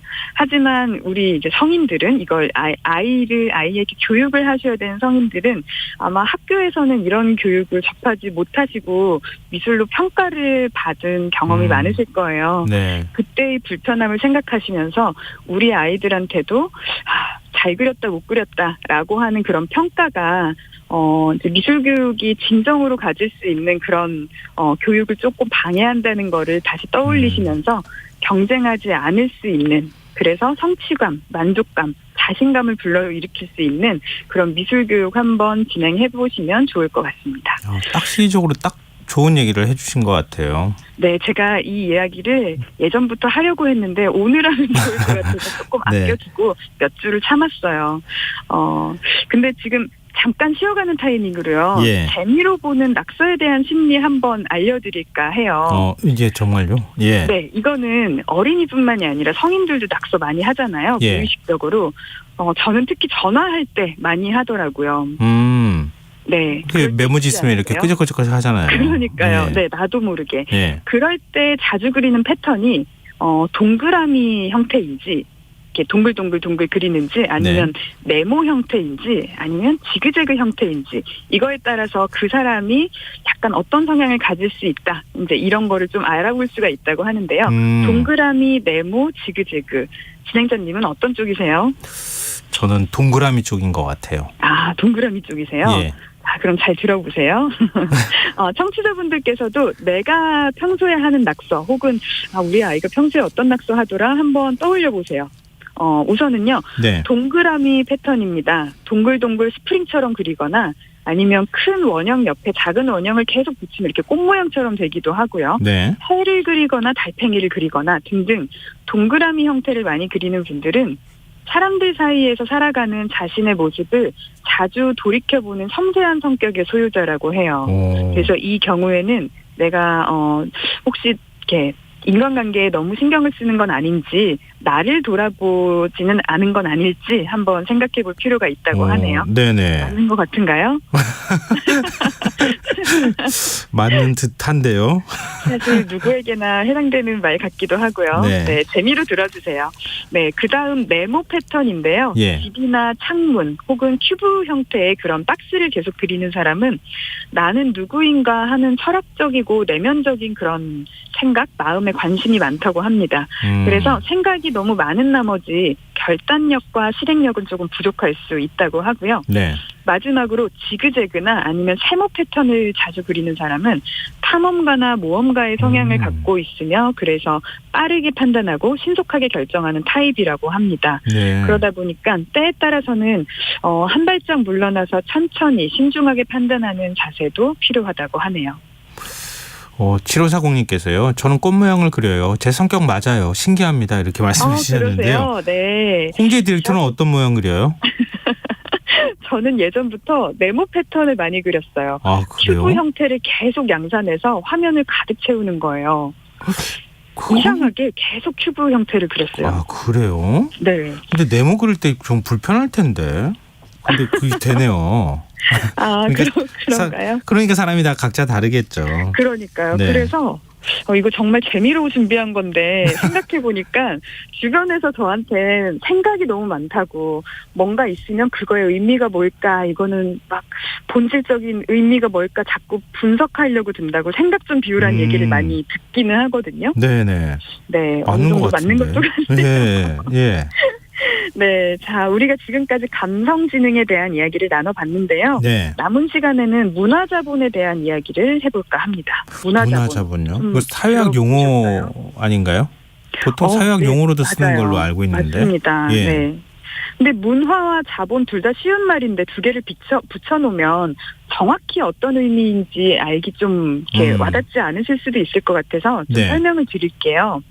우선은 마르크스는 경제적 재화를 자본으로 봤습니다. 네. 우리도 보통은 자본이라고 하면 경제적 재화를 생각을 하죠. 네. 그래서 막스도 돈이 많고 부유한 것으로 지배계급과 피지배계급을 나눴는데요. 네. 근데 한번 생각을 해보면요. 자본가 계급이 단지 돈이 많은 거 말고도 고가의 옷을 입고 쾌적한 집에 살거나 알고 보니 공부도 잘하고 어릴 때 뭐 이렇게 익힌 솜씨로 악기도 잘 다루고 유명 화가의 회화도 예전부터 봐와서 미술에 대한 안목도 높고 소위 로또에 당첨돼서 급하게 갑자기 부자가 된 사람들이랑 좀 다르잖아요. 네네. 네, 정확하게 보셨는데 프랑스의 사회학자 피에르 부르디에가 이렇게 이야기한 말인데요. 네. 경제적 자본만이 아니라 사회자본, 상징자본, 문화자본이 각각 그 사회 계층을 구성하는 중요한 지표가 된다. 이렇게 보았습니다. 경제자본은 잘 아시다시피 금전이나 부동산 등의 물질자원이고요. 사회자본은 사회 연결망 속에서 동원하는 그런 자본. 그러니까 쉽게 말하는 인맥 같은 거고요. 예. 상징자본은 그 성이나 명예 등 사회적 이미지 그리고 문화자본은 한 개인의 육체와 정신 속에 체화된 문화적 취향 혹은 관습까지 포함을 한다. 그래서 음식, 의복, 미적 선호, 문화적 취향 모두 문화자본에 속합니다. 그리고 이러한 문화자본은 계층적으로 다른 속성을 갖는다고 그 피에르 부르디에가 주장을 하는데요. 네네. 이거를 아비투스라고 부릅니다. 혹시 이것도 아비투스요? 들어보셨어요? 아비투스요? 네. 용어를 설명을 좀 해주세요. 네, 간단히 설명드리자면 계층적 문화 성향이라고 생각을 하는데요. 네. 각 계층마다 문화적 성향이 다르다. 그러니까 개인의 성향 같지만 알고 보면은 내가 이렇게 비슷한 성향을 가진 사람들을 보면 비슷한 계층에 속해 있다는 거죠. 굳이 이 어려운 단어를 소개해드리는 이유가요. 네. 아비투스를 좀 이상하게 해석한 책들도 많아요. 이를테면 서민과 귀족의 취향은 다르다. 그러니까 우리 아이를 상류층에 속하도록 상류층 아비투스를 갖게 하려면 뭐 미술을 배우고 와인을 배우고 뭘 해야 된다. 그런 책들도 시중에 나와 있더라고요. 예. 근데 그런 게 아니고요. 아니라는 걸 설명드리기 위해서 이 용어를 좀 꺼내봤어요. 아비투스는 원래 아리스토텔레스가 처음 썼던 용어이고요. 네. 3년 가까이 잊혀지다가 피에르 부르디에가 다시 사용을 한 단어인데요. 예. 계층의 문화 성향은 사회적 지위, 교육 수준, 사회 계층, 가정 환경에 따라 다르게 형성이 되었는데 부가 대물림되듯이 문화자본도 전승되는데 사실 이 문화자본이 계층의 유동성을 높여준다. 그러니까 계층 간 이동이 되게 쉽다라고 하니까 초중등 교육 현장에서 평등한 예술 교육이 잘 이뤄져야 한다라는 취지로 주장을 한 겁니다. 네. 그래서 좀 더 쉽게 말하자면 문화적 성향이 같으면 쉽게 친해지잖아요. 예. 그러니까 예를 들면 예술가들이 자본가들과 가까이 지내면서 친한 경우들이 있어요. 그 둘은 사실 경제자본은 다르고 직업이나 사회적 환경도 다른데 문화자본의 성향이 같기 때문에 쉽게 친해질 수가 있는 거거든요. 네. 그래서 과거에는 아비투스를 잘못 이해한 나머지 상류층의 문화자본이라고 여겨진 것들을 체득하기 위해 노력한 적도 있었는데 저는 청취자분들께는 상류층의 아비투스 이런 게 아니라 다양한 스펙트럼의 그런 문화자본을 체득한 사람이 앞으로 미래 사회에는 더 큰 힘을 가질 수 있다 이렇게 설명을 드리고 싶어요. 왜냐하면 경제자본은 체득하기가 어려운데 예술적 문화자본은 체득하기가 상대적으로 쉽거든요. 근데 내가 주어진 환경은 그렇게 바꾸긴 쉽지 않을 것 같은데 네. 근데 그나마 상대적으로 문화자본은 얻기가 좀 쉽다 이런 말씀이시잖아요. 그럼요. 그러면 그런 자본을 그러니까 성향이 비슷한 사람끼리 쉽게 친해질 수 있고요. 그럼 문화자본은 어떻게 얻을 수 있는 거예요? 네, 우선은 앞서 설명드린 감성지능은 정답 없이 자유롭게 표현하는 실기에 대한 거라면 예. 이 예술적 문화자본은 내가 직접 창작 활동을 하는 게 아니라 예술에 대한 이론적 지식과 감상이 기반이 돼야 됩니다. 그래서 좀 공부를 좀 하셔야 되기는 해요. 소위 예술 작품에 대한 안목을 갖는 건데요. 예술 작품에 대한 안목을 갖는 게 어릴 때부터 환경이 주어지지 않으면 어렵다고 생각을 하시지만 사실상 학습에 의해서 그렇게 노력을 하면 얻을 수가 있어요. 예. 특히 우리는 어릴 때부터 미술 작품을 그 집안에서 생활 속에서 늘 가까이 하면서 자라지는 못하는 경우가 많잖아요. 그렇죠. 그래서 성인이 되어서 미술 작품에 대해서 감상을 이야기하라고 하면 갑자기 틀릴까봐 걱정하면서 쭈뼛쭈뼛하게 되거든요. 네. 근데 어릴 때부터 그 미술 작품을 보고 자란 계층과는 이렇게 문화자본에서 여기서 차이가 생겨나는데요. 그렇기 때문에 어린 시절에 미술관이나 갤러리 가서 작품을 많이 감상하고 그것에 대해서 그냥 자유롭게 말로 표현해보는 것만으로도 시각 이미지를 언어로 표현하는 능력이 커집니다. 그래서 이렇게 체득한 예술적 문화자본은 또 다양한 계층과 교류할 수 있게 만드는 힘이 되고요.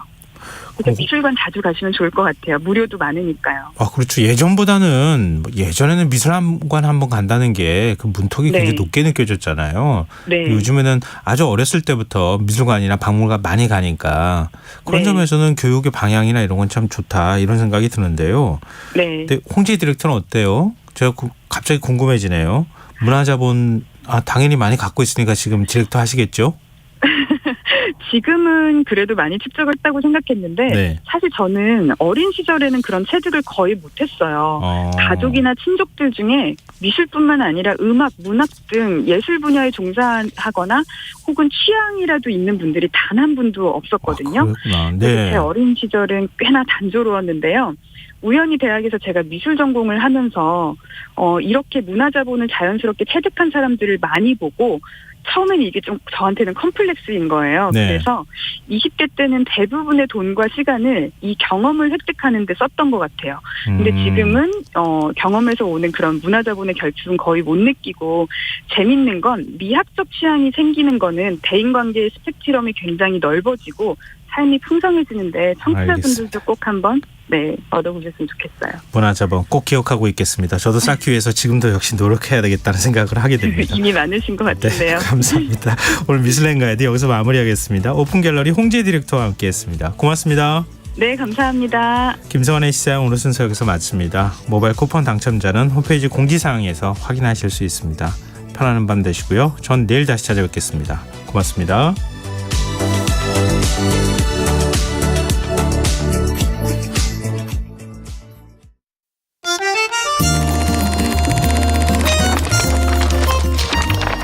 이다혜의 영화관, 정여울의 도서관.